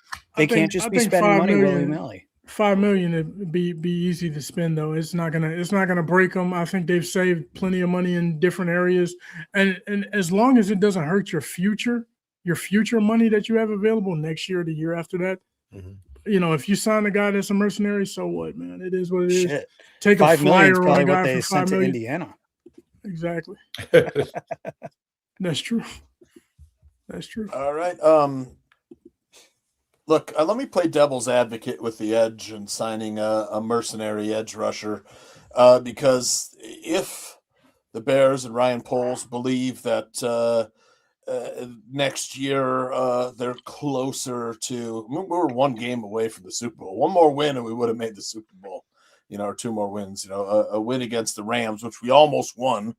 And then we would have gotten to the NFC Championship. And if Poles thinks we're close again next year, I'm certain he's considering one of these mercenary pass rushers. And of course, this whole offseason has been trading for a pass rusher. So let me throw up a few guys. Of course, we all know the Max Crosby trade. It's going to be expensive, but man, 10 sacks, 73 tackles, 23 and a half stuffs, man. He had interceptions and 6 pass defenses. The guy fills the stat sheet, Danikin, but 2 first-round picks I ain't paying. No, sir. No, sir. How many games did they win this year? not a lot. They're drafting first overall, Fitzy. Number 1 pick. Yeah. How many games did the Browns win with Myles Garrett? I mean, 35 million. That 35 million. Oof. It's just we see this happen all the time where teams trade all these assets for big name pass rushers, and it never works out. I think the only time it's worked out in recent history is the Chiefs trading for Frank Clark, and like that doesn't even count because it's the Chiefs. Like they were probably going to win without Frank Clark. I mean, the Bears dude is tried tough, to do man. it. Crosby is tough, but I just can't do it, man. 29 years old, 7, 8 surgeries. He and Caleb Williams are BFFs now, though, Danikin. But I ain't giving up all that draft capital because then we're really going to hamstring ourselves for the future. Mm-hmm. Here's another player that is reportedly available. It wouldn't cost too much. Talking about Montez's brother. No, it's not his brother. They're not related. But Josh Sweat, man, 12 sacks. He's got the same length. He's got the weight. He's got the size. Last year signed a 4-year, $76.4 million contract as a free agent from the Eagles. He signed with the Cardinals. 2026 cap hit $16.4 million. Gets a little steeper, but that's 27 and 28 when we should have room. The cost, a day 2 pick and possibly a day 3 pick or 2. 12 sacks, 30 tackles, 4 forced fumbles, 1 fumble recovery, 2 pass defenses, 4.5 stuffs. He's an 8-year veteran. He's only 28 years old. This is defensive DJ Moore. Like the salary cap lines up, the compensation lines up, the production lines up. This is defensive DJ Moore. You just got that off your books. Now you want to turn around and get take the things that you acquired for more and trade them. He's costing $35 million less than DJ Moore, and is a position that we need. His cap hits are the same though. No, DJ's was $28.5 million. Yeah, 28. Okay, 23. So $5 million, like we were just talking about, not anything crazy. Well, $12 million this year, and then $5 million the next. But relatively a bargain over the next 3 years. I mean, it is not a bad contract, but at the same time, I stand by my point. You just offloaded a very similar contract for similar compensation, and now you want to turn around and undo that for a pass rush. We do need pass rush. The difference, you've already got $100 million allocated to your pass rush. Yeah, that's the thing. You don't need pass rushers. You need your pass rushers to produce. All on rookie contracts, though. So I mean, you got Caleb on a rookie deal. You got Kyle Monungai on a rookie deal. Colston Loveland. I don't care how many rookies you have. It doesn't make any sense to allocate that much money to one position. See, the thing is with Sweat, he's a great player. I think he's a good player. 12 sacks is hard to you can't sneeze at that. On a bad but if you're talking about Caleb Williams getting paid that $23.6 million salary cap hit when it's time for Darnell Wright to get paid, Caleb Williams to get paid, like I've said it over and over again. Five positions, you need 5 huge contracts. It's wide receiver, quarterback, one of your defensive backs, right? An edge rusher and your left tackle. Everybody else you got to be frugal with that money. You cannot have 2 outstanding pass rushers. The only way that happens is if you draft them. Mm-hmm. That's the only way it happens. And that's why it's better to build in the draft, not trade for players, not buy guys and not pay for free agents that are usually old, washed up, or often injured. See, that's where I gotta look. I don't think the Cardinals are going to trade Josh Sweat because he's valuable and he's on a cheap deal. When you look at the other guys getting $40 million a year, guys like Daniil Hunter and Myles Garrett now getting $40 million. His 23 is about half that right now. And the Bears, where they're at, we don't have to pay Caleb for another 3 seasons. We could be done with this contract before Caleb's contract kicks in. You can pay Caleb next year or the year after and do it just like all the other teams do with their quarterback. Spread that you cap accept out. the 5th-year option, and then you don't start the extension until the 6th year. That's what they did with JSN. Yep. And that's they're not paying Jay, and that's another thing. We paid DJ Moore. We signed him to that extension in 2024. His new contract doesn't kick in until this year. So you can accept the 5th-year option and push that stuff off. The Bills took that contract. But that's the thing though. When that contract comes due, then it's due. You see what I'm saying? Like, so when we can same thing with Caleb. If you could million. My thing is with Caleb. What they need to do with Caleb Williams is not push it off. They need to sign him as early as possible. He is the franchise quarterback. There is no ifs, ands, or buts about that. You know what he is. You know what he's going to do. You have confidence in him. Sign the dude and get it out of the way. Do not drag it on because it's going to create bad blood. Guys don't like playing on franchise tags. Guys don't like all of that stuff. So get that minutia out of the way. Sign the guy because you know what he is. And move on. Do what Buffalo did. Do what Seattle did. Do what Kansas City did. Now, you got your guy. What I said is exactly what KC did, though. They accepted the 5th-year option, and then they signed him to the contract extension less than a month or 2 later. So it's not creative, like though. You got to get creative with it. They didn't push it out for years. What they did is once you accept that 5th-year option, you still have the 4th and 5th years where he's playing on his rookie deal. And then you have the flexibility where you can give him a big bonus up front and spread that out over the length of the contract. And that gives you 2 more years of having a guy on a rookie deal. Now, he's still going to be making a lot of money. A rookie year deal, a 5th-year option for a quarterback right now is $40 million. So it's not like you're paying him pennies. He's still getting paid, but you're not going to be paying the $80 million a season. I got you. And I agree. I agree with that. I agree with that thought process too. I agree with that situation. I just don't want the Bears to push it off down the road and say, okay, well, we got him for 3, 4. We take the 5th-year option and say we can sign him after year 4 or whatever.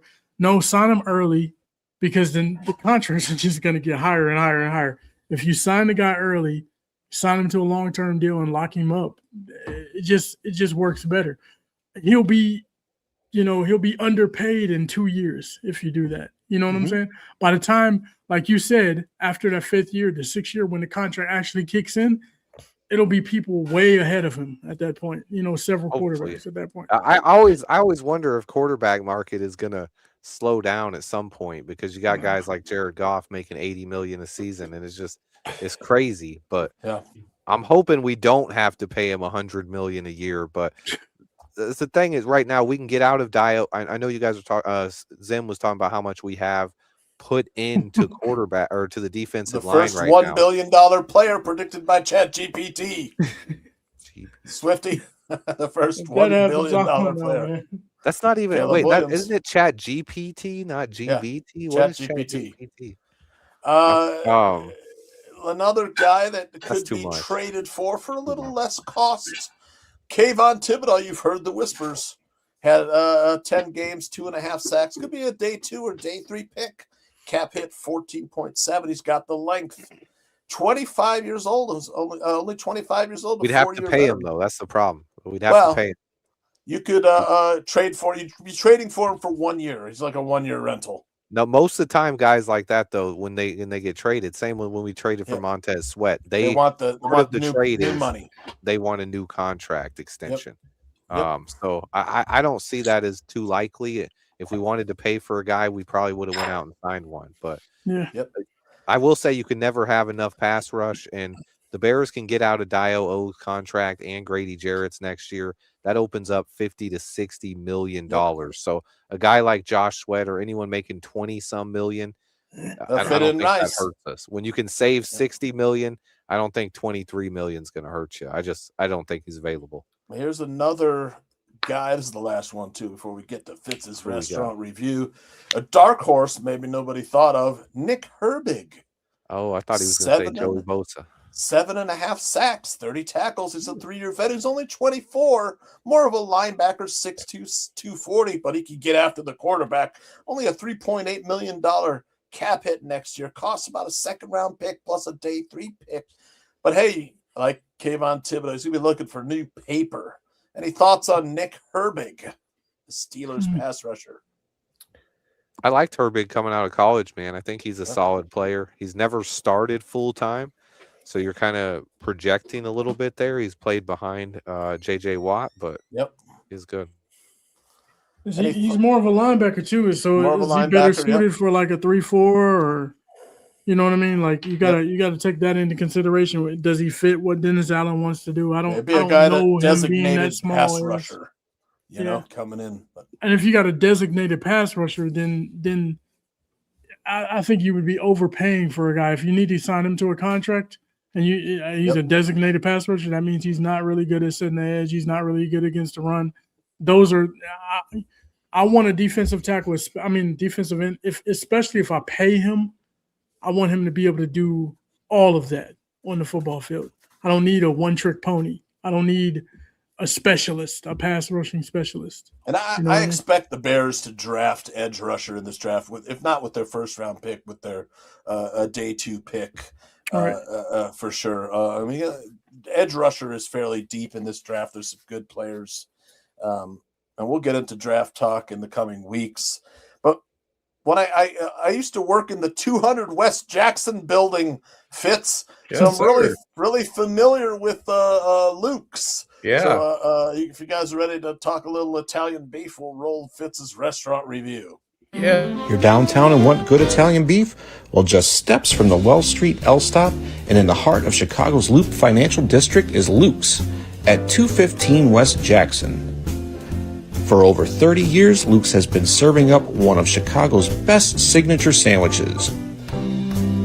Their homemade Italian beef is tender and juicy, and their hot jardiniere packs just the right flavor and heat.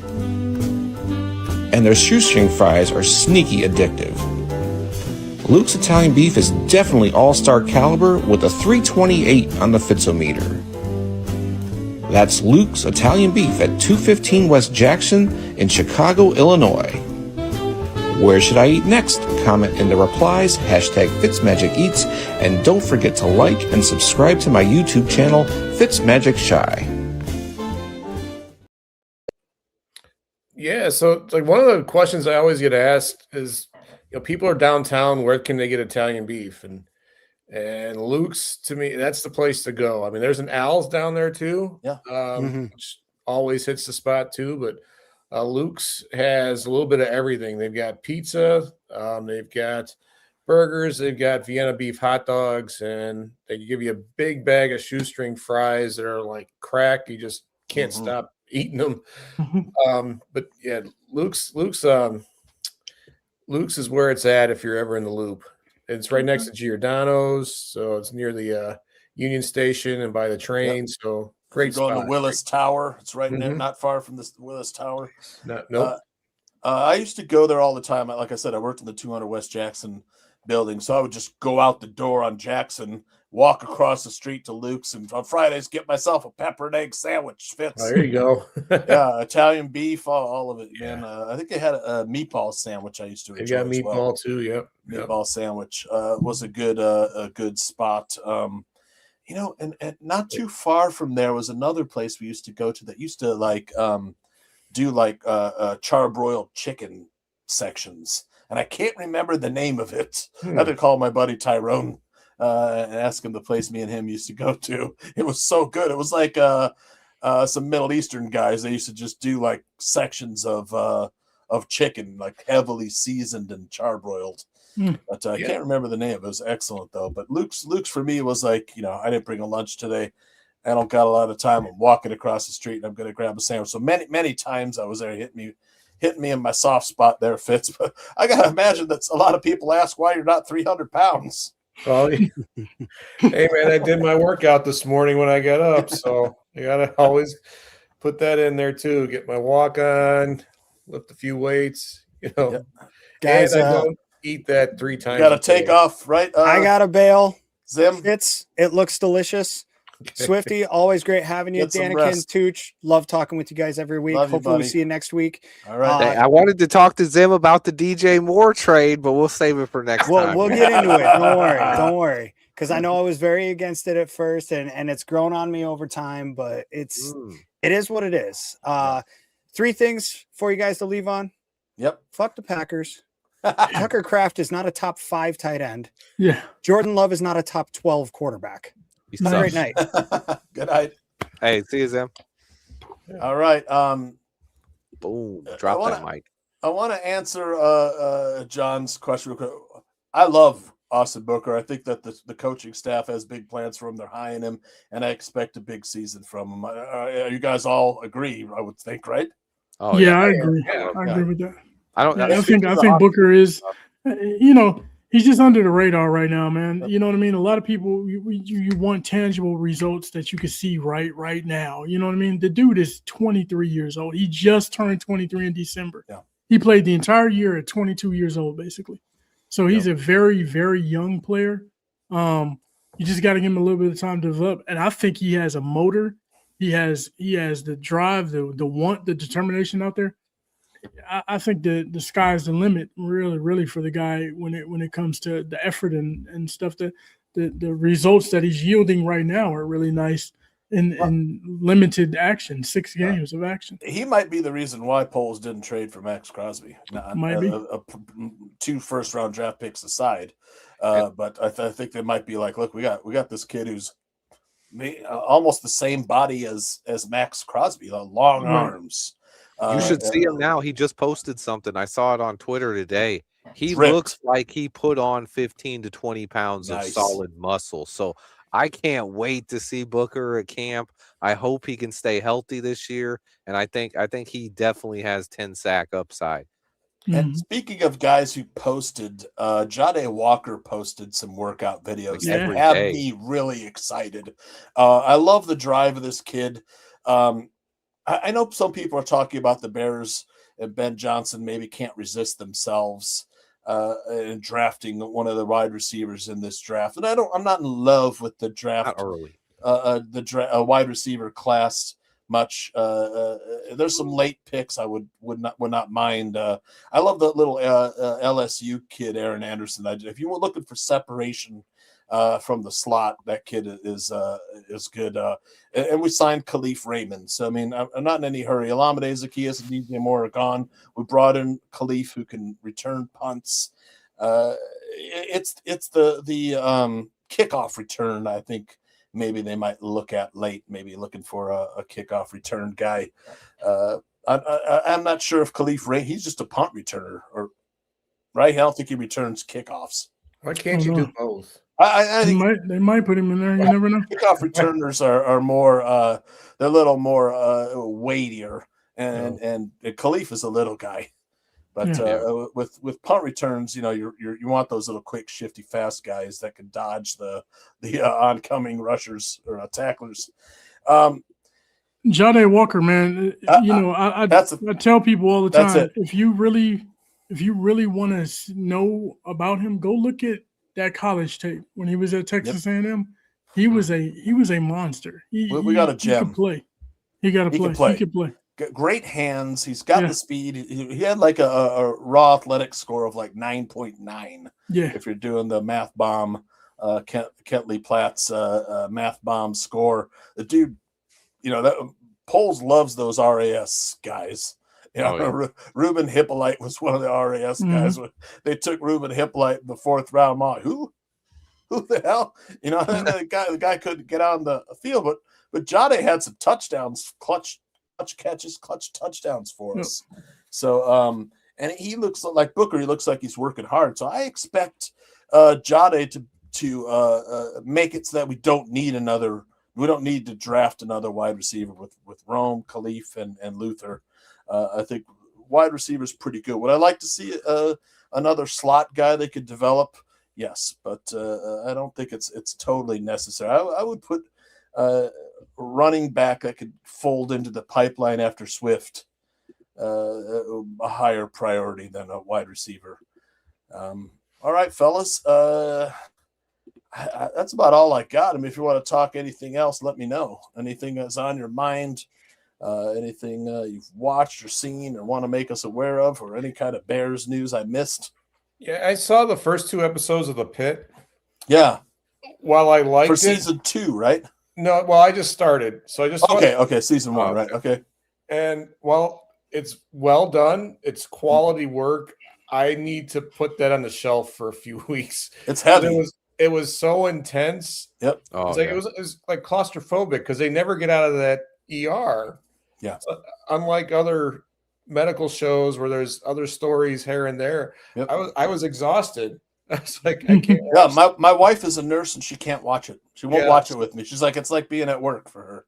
We watched it the other night, the first 2 episodes. And I didn't sleep well. And I just was like, I don't think we can watch that show for a while. So, yep. But it was good. It's very good.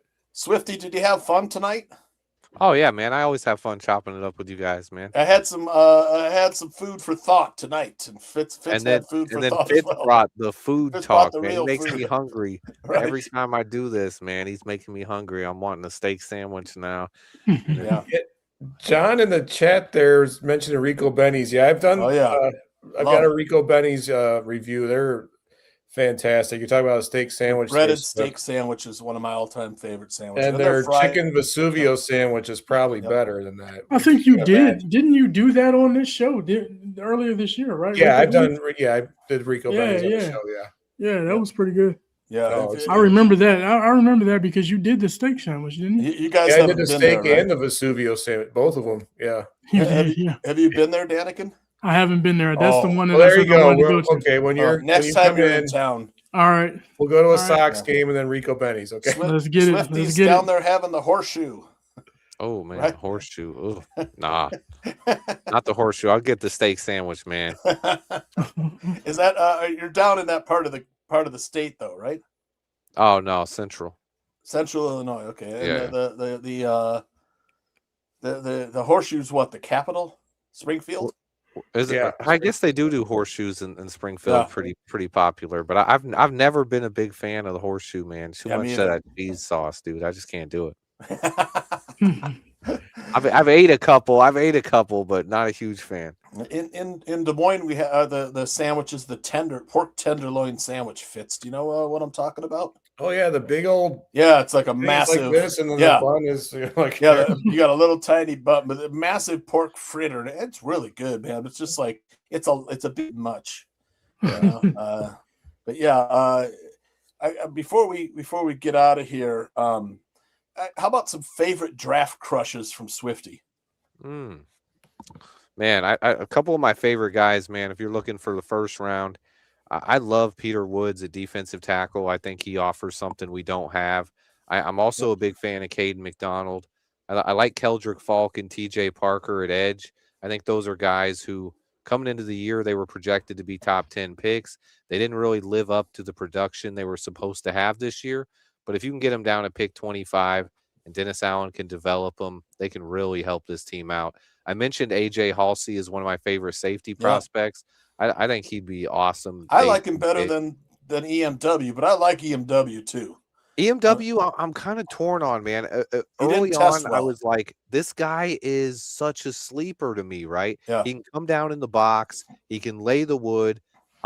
He has the movement skills, and he's flashed his coverage skills. But when I'm wondering what Dennis Allen wants, I think he wants a safety who can cover better than McNeil Warren does. So I don't know if he's a fit. I wish I could talk to Dennis Allen and kind of figure out what he's looking for there, because I also want to know if he likes big guys like Caden McDonald. He has drafted a couple in New Orleans. He did draft a couple of those bigger defensive tackles, but I liked Emmanuel McNeil Warren when he was a second round guy and a sleeper. Now he's moved up, and there's people saying he's not even going to be there at pick 25. Exactly. I think that might be a little bit too early for him, especially with the depth you have in this safety class. I really am high on a couple of the linebackers. I like Jacob Rodriguez. I know he's a I love name. Jacob Rodriguez. Yep. A couple defensive tackles. Since defensive tackle might not be the position we go in the first round, if you're looking for those day two guys, I mentioned Darrell Jackson out of Florida State. Love him. Grayson Halton. I love him in run defense. Man, he's a monster. I think he can be one of those guys. And for the Illini fans out there, Gabe Jackus, I don't know however you want to pronounce it. I guess it's Jackus. He fits what Dennis Allen looks for. He can set the edge, and he has the pass rush chops. He's a guy I would love to see in a Bears uniform. He is a tough guy too. He's a brawler. Yeah, he's like a guy you're gonna want to get. He's like a street fight. The guy getting a street fight on the field. And keep an eye on the Arizona safety combo. One of their guys, a corner, Traden Stukes, and then Genesis Smith. I expect Ryan Poles to be at their pro day on Friday. Smith is on Alabama? No, they're both Arizona. I thought he's on Alabama. No, he's Arizona safety. Genesis Smith and then Traden Stukes as well. So you got those two Arizona guys. And then their other safety is projected to be a 6th or 7th round pick. So 3 potential safeties that they could be looking at out of Arizona. Yeah, and there is Bud Clark who flashed at the Senior Bowl. A little light though, but turnover machine, man.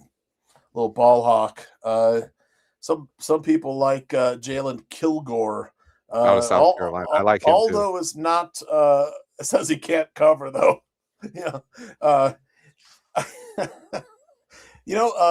One guy who I really like in this draft is the little Indiana cornerback.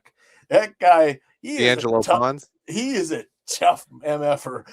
He doesn't fit what Dennis Allen. I know, but he is gonna. He's like Darrelle Revis, man. He flips his hips so nice and he's so sticky. It's like he's gonna make an NFL roster. He's gonna give wide receivers fits, man. It's like the kind of in the Packers game we couldn't cover Christian Watson, and we in the 49ers game we couldn't get out the field on third down, couldn't cover nobody, and the Bears said we got to get faster in our back seven. Just those 2 games they're like we're not going to punt, man. We're just going to go for it on 4th down because we got to keep up with the other offenses. But man, a little guy like that's going to stick with a slot receiver. But yeah, he isn't what Dennis Allen fits. But man, I don't think Dylan Thieneman, the Oregon safety who also played at Purdue, will be there at 25. And that's a shame because I like that guy the best. Fits with what Dennis Allen wants to do. And he likes those safeties to be interchangeable, where one could be up and one could be back. You don't know who's coming. Something we couldn't do last year with Brisker and Byard. So right, that is both those guys are gone. He wants a safety that can cover and come up and tackle. So that's what he's looking for. And we could take a safety a little higher than people expect. I definitely think one of our first 3 picks, one of those second rounders or our first, is going safety. I agree. I prefer it to not be in the first, honestly, but I wouldn't be against it, especially if you find someone you really like. I mean, look what Nick Manawari did for the Seahawks last year. He wasn't a first round pick, but he went 35th. So 10 spots after we're picking, they got a safety who helped them win a Super Bowl. He was a big part of that defense. And a lot of people are like, well, EMW's the next Manawari, a similar body type, but Manawari's a beast. Yeah, I hate that comparison, honestly, because I like Emmanuel McNeil Warren, and they both have that E-Man in their name because he's Emmanuel. And then Warren at the end. So E-Man Warren, E-Man Worry. And people, I've even seen guys say their name wrong, get them confused, but he is not Nick Man Worry. He's a good prospect from a small school, but he is not the quality of safety that Man Worry was. I had Man Worry in my top 15 last year. I thought he was a stud. Warren is a little light to cab, but yeah, he will stick his nose in there though, man. Yeah. offensive line players, man. I love the Georgia Tech guard that was at the Senior Bowl, Keelan Rutledge. Oh, That guy will freaking brawl your ass off, man. I would love the Bears to get him and fold him in behind as a successor to Jackson or Tooney or Jonah Jackson. Yeah, and that guy, and they're talking about him could maybe take some time at center as well. But that guy would be awesome pickup for our trenches. The lighter guys that are playing defensive tackle. You mentioned Grayson Halton. I like the Penn State guy, man. His first step is excellent. Zane Durant and what do you think of the safety out of Penn State? Zakie Wheatley. I like Wheatley. I'm not. I've as been He's high like on a consolation prize if you don't Yeah. get one of the good guys, but could He wouldn't be actually bad. be pretty good. Yeah. I I've got to been high address. on him, too. I got caught off guard by a comment in chat. Yeah. John said if you move, he's talking about moving Kyler Gordon to safety, and I got to just comment on it because I think a lot of people don't realize how important nickelback is. They play the run, they blitz, and they play the hardest position. It's harder to play nickel than it is boundary corner because on the outside you have the out of bounds. You only have to cover them one way. He has to cover both sides of the field. And if you look at some of the best offenses in the NFL, what do they have?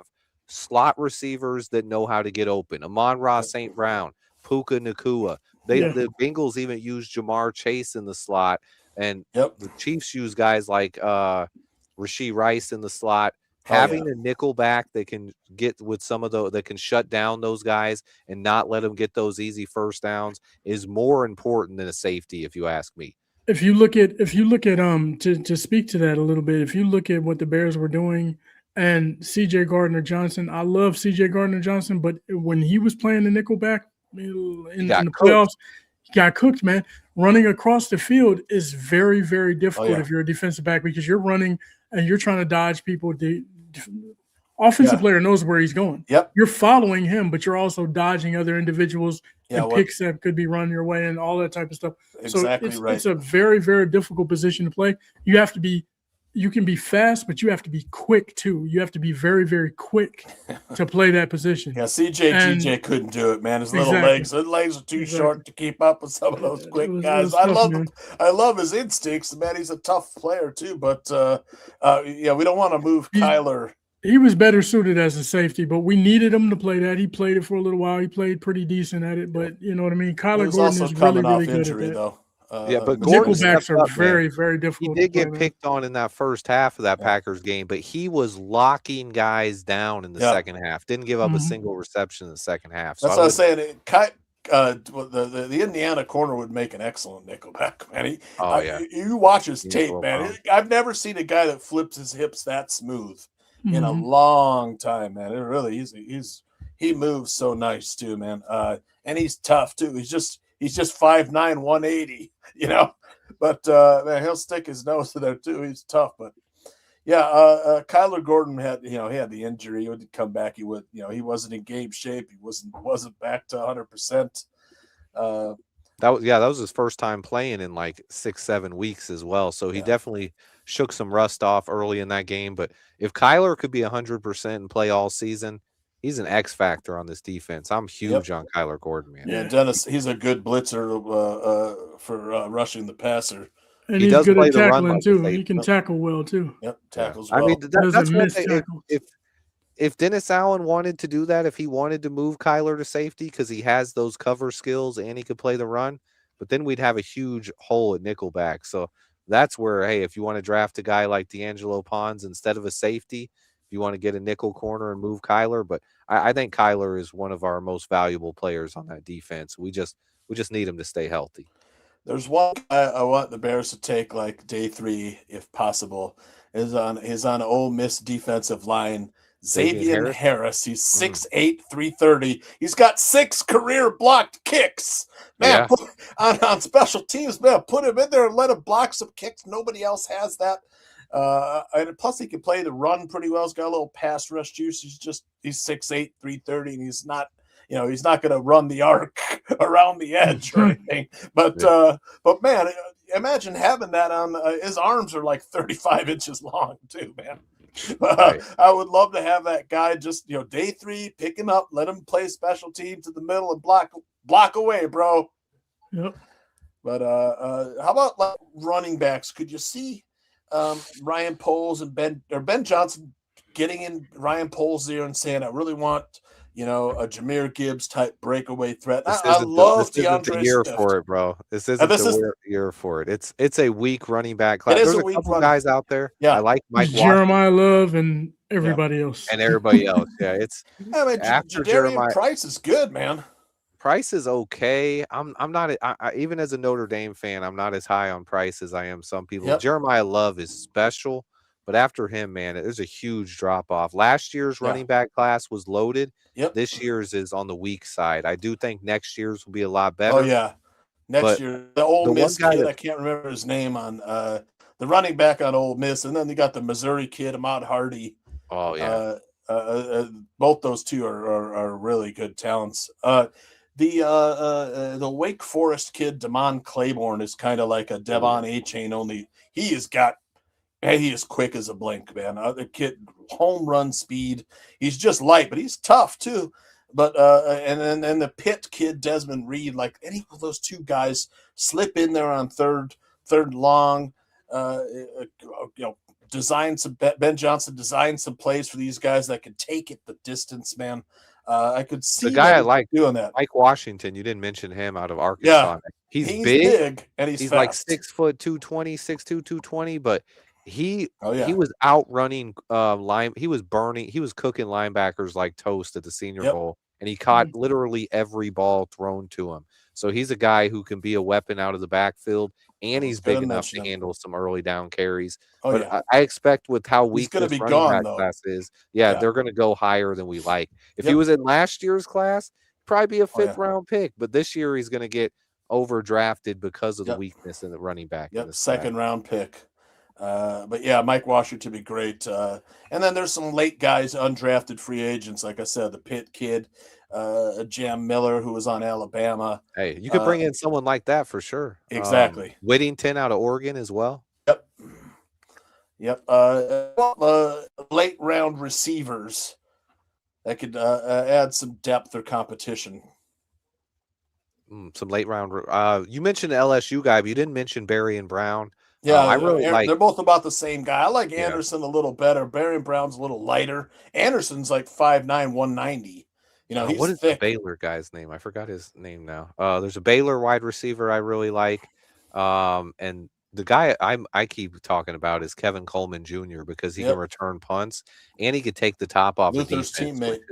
Yeah, it's something we need. Well, he took Luther's spot, but he transferred there after Luther left. But apparently he knows Luther. They've talked, and he's a big fan of Caleb Williams as well. And then Josh Cameron out of Baylor, he ran the 4.37. I think that's a dimension on this offense. If Ben Johnson wants something, it's a guy who can run deep speed. The home run hitter, deep speed guy. Take the top off. Malik Benson comes to mind, the Oregon wide receiver, guy who can really take the top off. Aaron Anderson, Barry and Brown, those are like Chris Tyreek Brazil Hill type builds. Yeah. Chris Brazil. He's not going to be early, but had a torn ACL. But man, I love that kid. Man, talk about late hands. He can fly too, man. He's tall, 6'4" or whatever it is. I saw something on Brazil yesterday. I was watching the draft video, and an interesting stat came out. There's been, I think it's like a huge bust rate for wide receivers in college who played 85% or more of their snaps at one position at wide receiver. He played every single snap except for 2 in his entire career lined up on the right side. And that's I don't know how that'll translate to the NFL, but it did. It's something it definitely made me raise my eyebrow because I was with you guys. I was like, I like Brazil, but then it was ooh, that's an interesting thing. Why didn't they move him around much? And we know Ben Johnson likes to have his wide receivers learn every single position, and then he can move them around. Do y'all like Chris Bell? That's what I was just about to mention. Man. He's like a thicker DJ Moore, man. That guy. He also had the injury late last year. Yeah. But another guy that can run after catch, man. That guy's thick. I like Malachi Fields out of Notre Dame. I think it's a deep wide receiver class. he has good get off the line, man, with his ability to get off, separate from the cornerback right off the line. I really like that when I watch the Senior Bowl. Durham Smythe is gone.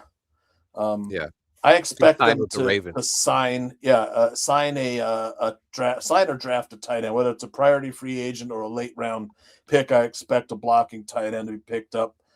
Any thoughts on any of these guys who are late round tight end? That's the one position I honestly just don't know if I'm going to spend a ton of time scouting blocking tight ends, because I feel like we'll all waste our time, and then Ben Johnson's going to take someone, and Ben Johnson is a master at that tight end position. Oh yeah, if we draft a tight end in whatever round, I'm trusting Ben Johnson knows what the heck he's doing, and he's going to get us another guy that can play football. See, so Cliff I is do in believe agreement we'll with draft us. a tight end, though. I think the dude from Ole Miss, Daquan Wright. I like. Oh, Yeah, I that like dude can Daquan Wright. fly. He's not much of a blocker, but he can fly. Yeah, he can fly. I love the deep speed, man. Mm-hmm. People didn't think Colston Loveland was a good blocker either, but he proved us wrong. He looked good, especially downfield blocking. He busts his ass. So yeah, late blocking. He posted tight a ends. workout video too, man. You see his? Oh yeah. Oh yeah. His foot skills and movement. Oh my! He's like a wide receiver. Nice. He Man. is so ripped right now, man. Fitz, are you a big Colston Loveland fan? Oh, what's not to love about Colston Loveland, man? Bro, you gotta love Colston. Yeah. Late blocking tight ends, Nate Borkircher and Sam Roush are two names that I've looked at that I like. Sam Roush, yep. Yep, both those guys are good blockers. I mean, would I like them to draft Oscar Delp, who's kind of like both? I like Oscar Delp, man. Blocking, he's excellent blocker. He's a great receiver and run after catch, but he'll be gone. He's like second or third round, and we're not spending that high. I think too, but if he falls a little bit and you can get him in the third or fourth, man, just imagine that tight end room and what Ben Johnson could scheme up. You could even put him in a fullback at times, or you could put Cole Kmet at fullback. You'd have Colston Loveland, Cole Kmet, and Oscar Delp. That's a dream right there. Honestly. That is absolutely. Now, today some stories broke about the Bears trading Cole Kmet to the 49ers.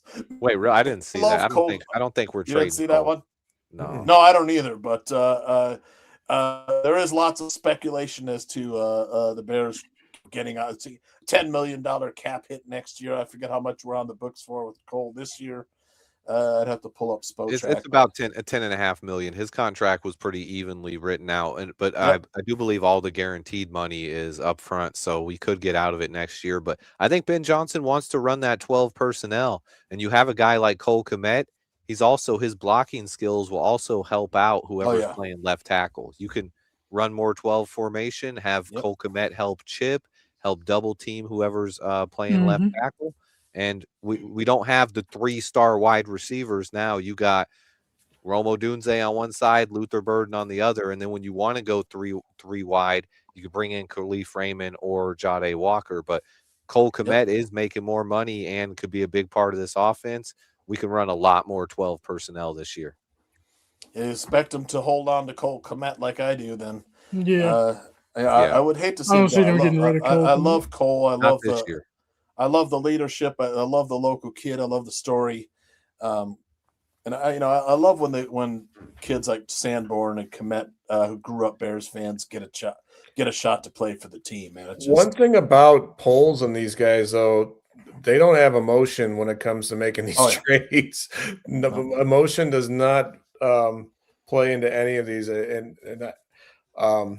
because the DJ Moore trade right there. I mean. Just how it affects people. But there was emotion because you have to realize they let DJ Moore. They had offers from 4 to 5 teams, and him and DJ both said it. They let DJ choose where he wanted to go.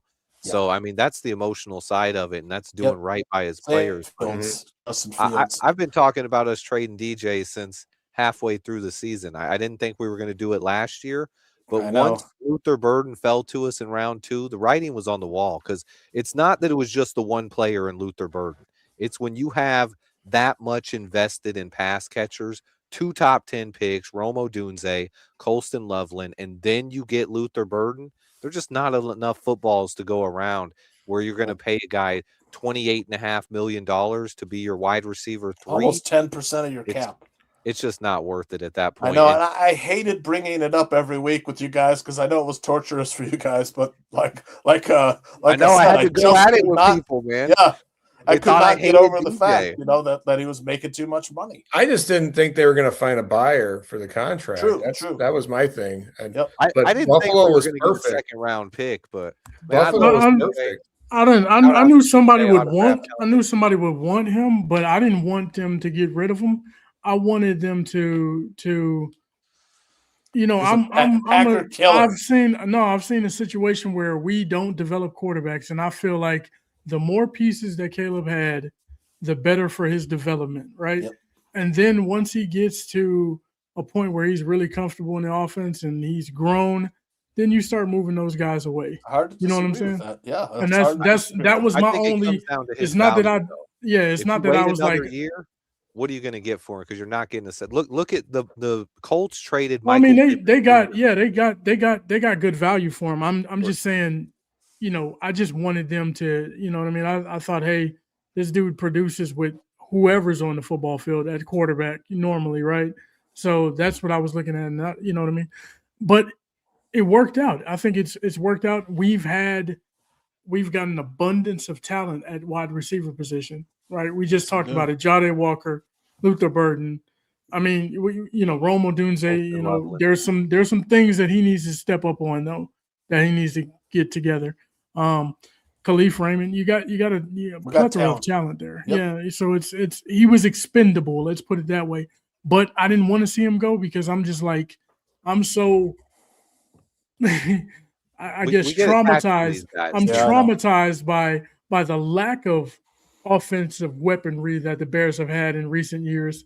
That is like, okay, I love seeing so much weapons, and it makes the quarterback's job so much easier and lets him learn the game instead of trying to be the guy that carries the team. You see, it's crazy how much things have changed in the last couple of years. I remember 3-4 years ago when our number one wide receiver was Equinemius St. Brown and Dante Pettis. And I remember sitting here watching like Thursday Night Football and stuff and being like, why can't we have it? This is when DeAndre Hopkins, before he fell off, but I remember watching the game with D-Hop after he got traded. And I'm like, when can we get one wide receiver that's that good? And now we have an embarrassment of Equinemius St. Brown to where we had Byron Pringle, Dante Pettis, Demir Bird. Demir Bird. Oh my God. You look at the wide receiver room, it's like, come on, man. That's why Allen Robinson looks so good. Yeah. That's where I think Ben Johnson has changed things though too. I think he can identify wide receivers, and I think he could probably find us. And you see it with Khalif Raymond, a guy we paid a couple $1 million for, who can probably replace DJ's production in this offense. But you're counting on Luther Burden stepping up. He can definitely replace Alameda Zacchaeus. Oh, yeah, exactly. And that's the thing. Even with as good as DJ is, this was also a better move for DJ Moore as well. A guy who is a number one receiver. But in Ben Johnson's offense last year, he was relegated to 650 yards. That's not – he's going to put up 1,000 with Buffalo and Josh Allen. Easily. He was not going to do that here. I see him having 1,200 plus yards next year. Watch. That's why I think it's a win-win. We got a second-round pick for it. We cleared up cap space. We created more opportunities for Luther Burden and Jade Walker, and then we sent DJ to a place where he can compete for a Super Bowl, be the number one weapon. I think it's a win-win, and I think it was it can't really hurt us. I mean, we do play Buffalo next year, though. Yep. And then you look at what the Steelers in the Super Bowl, man. And we play him in the regular season too. DJ Moore in the Super Bowl too. Oh man, I don't want that. I know. But you look at what the Colts got for Michael Pittman Jr. though, a 7th round pick for a guy who's, I'd say he's almost as good as DJ. Michael Pittman Jr. is a good player. Oh yeah, and all they got for him was a 7th round pick. So I think we capitalized. He went on to that Pittsburgh, right? Time. No, Pittman went to USC, didn't he? No. I mean, he went to the Steelers. Oh, okay, yeah, he went to the Steelers. Yeah. Steelers. John Shazirski has a note down there that this is something I was thinking about too. Is that last year the Bears brought in a bunch of guys for visit, and they didn't draft a single one of them. Any thoughts They on did this? though. They did. See that's a Did they? misconception because Okay. they didn't announce. They only announced about 14 or 15 of their top 30 visits, right? It came out after the draft that Colston Loveland was a top 30 Okay. visit. I He didn't know just that. didn't tell anybody, and that's one thing where the Bears will try to keep some of it secret. Now, a lot of times they'll just say the Bears aren't going to come out and tell you who they brought in for top 30 visits. Right.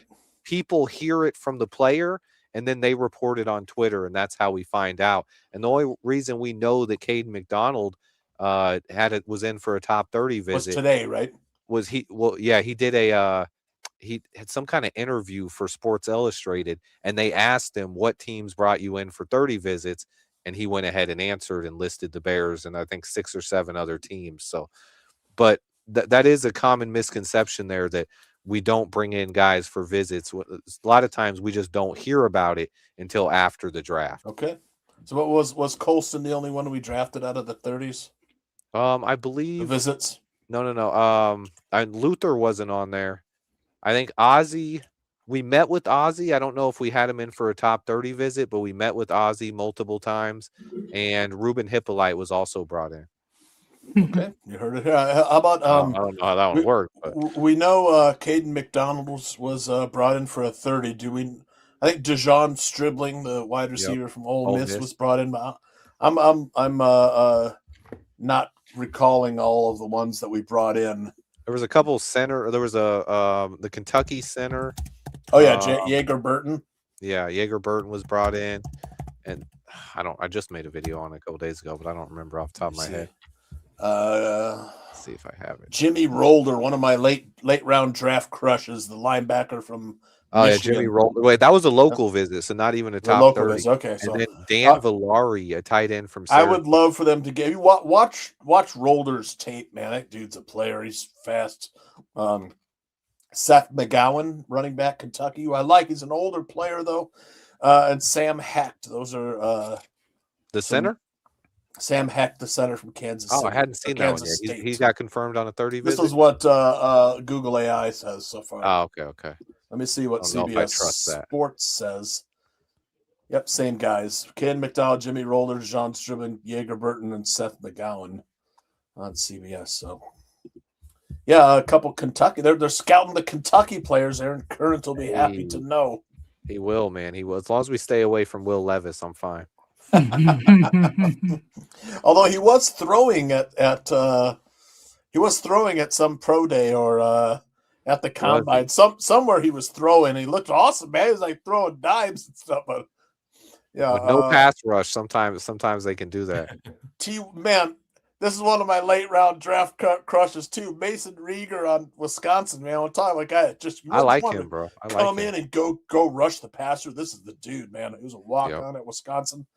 This dude, if the Bears draft this guy, are going to have a little pass rush specialist to the 7th round. That might turn out something. That's all I got for tonight, guys. It was a great show. Eddie, let's go around the horn, do some shout outs. I want to thank Swifty, our guest Swifty too. I love chopping it up, like you said. Really, we covered a lot of ground tonight too, man. We did. Go ahead. Man, it's always fun to talk football with people who are knowledgeable, know what they're talking about, and don't get personal if they disagree. It's perfectly fine to disagree and keep having conversations, but it's fun to talk football with you guys, man. And we all just want the Bears to win at the end of the day. Heck yeah, I couldn't have said it better myself. We've dealt with too much losing in our lifetime of Bears fans, man. Tell them where they can find you on the X webs. Oh, X, I think that's at Swifty Network, but yeah, you can find me on there. If you're not following him, follow all of his draft content. I don't know. I wouldn't recommend it. I love it. You're doing a great job this offseason with content. I feel like I type and I sound a lot meaner than when I'm talking. Like I type and I'll get on there and read my tweets at like a day later. And I'm like, man, I sound like an asshole. I'm like, The content has been fantastic, though. A lot of dumb people. You know how I feel about it. Yeah. All right. Any shout outs? Danikin, man, love. Yeah, I'm shouting out these guys here, man, and Zim. I love chopping it up with you guys. Good time.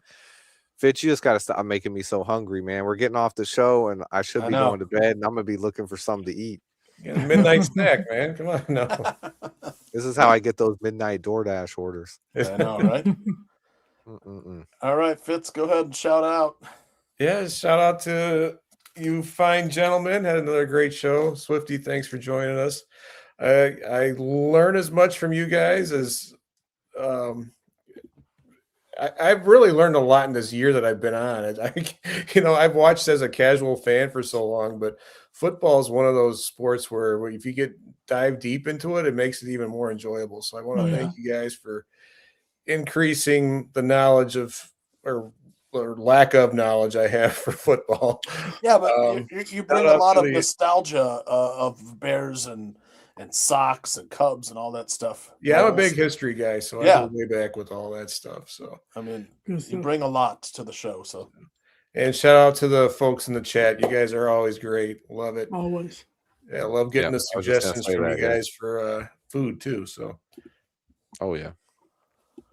Appreciate it. Chat room is liking the show tonight. All right, go ahead. Yeah, same thing here, man. Shout out to the guys in the chat, man. You guys show up and watch us week after week. We appreciate you being here. We thank you for that. We appreciate your feedback and to be involved in the conversation. You guys have everything to say, you know what I mean? And we post it up there as much as possible. So keep doing it, man. Keep doing it.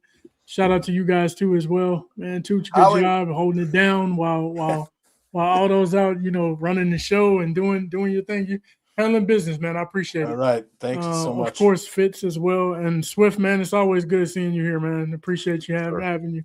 It's fun, man. Like you said, we can always have dialogue. A lot of people get they get frustrated. Oh, my point is right. My point.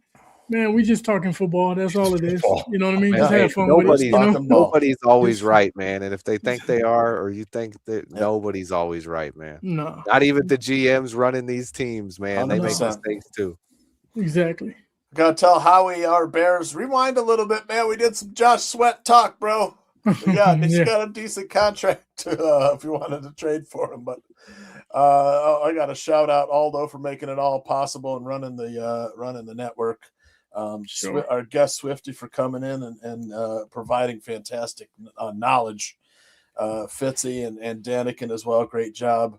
And man, next weekend, I want to remind everybody we'll be starting draft talk. So think of your draft crushes, your draft questions, anything you could bring as far as the NFL draft, which starts on April 23rd, I think, Swifty. Yeah. April 23rd, Thursday, April 23rd. Inside of a month away. Yep, inside of a month. It's in Pittsburgh this year, I think. Pittsburgh, PA. Mm-hmm. All right. Let's see. Content coming up. I think that's it for this week. I don't know. I'm hoping Friday. I don't know. I don't think I can do a show Friday. But wanted to get a weekend sports betting tips March Madness show, and I just haven't been able to get everyone together. But quick too, yeah, just real quick. Shout out to Telly Brand too. Telly Brand with their hats and their hoodies. I seen some hoodies, man. I think I'm gonna grab me a couple of them too. You know what I mean? Ooh. Right on. Willis Brothers coming back. They'll come back in the season.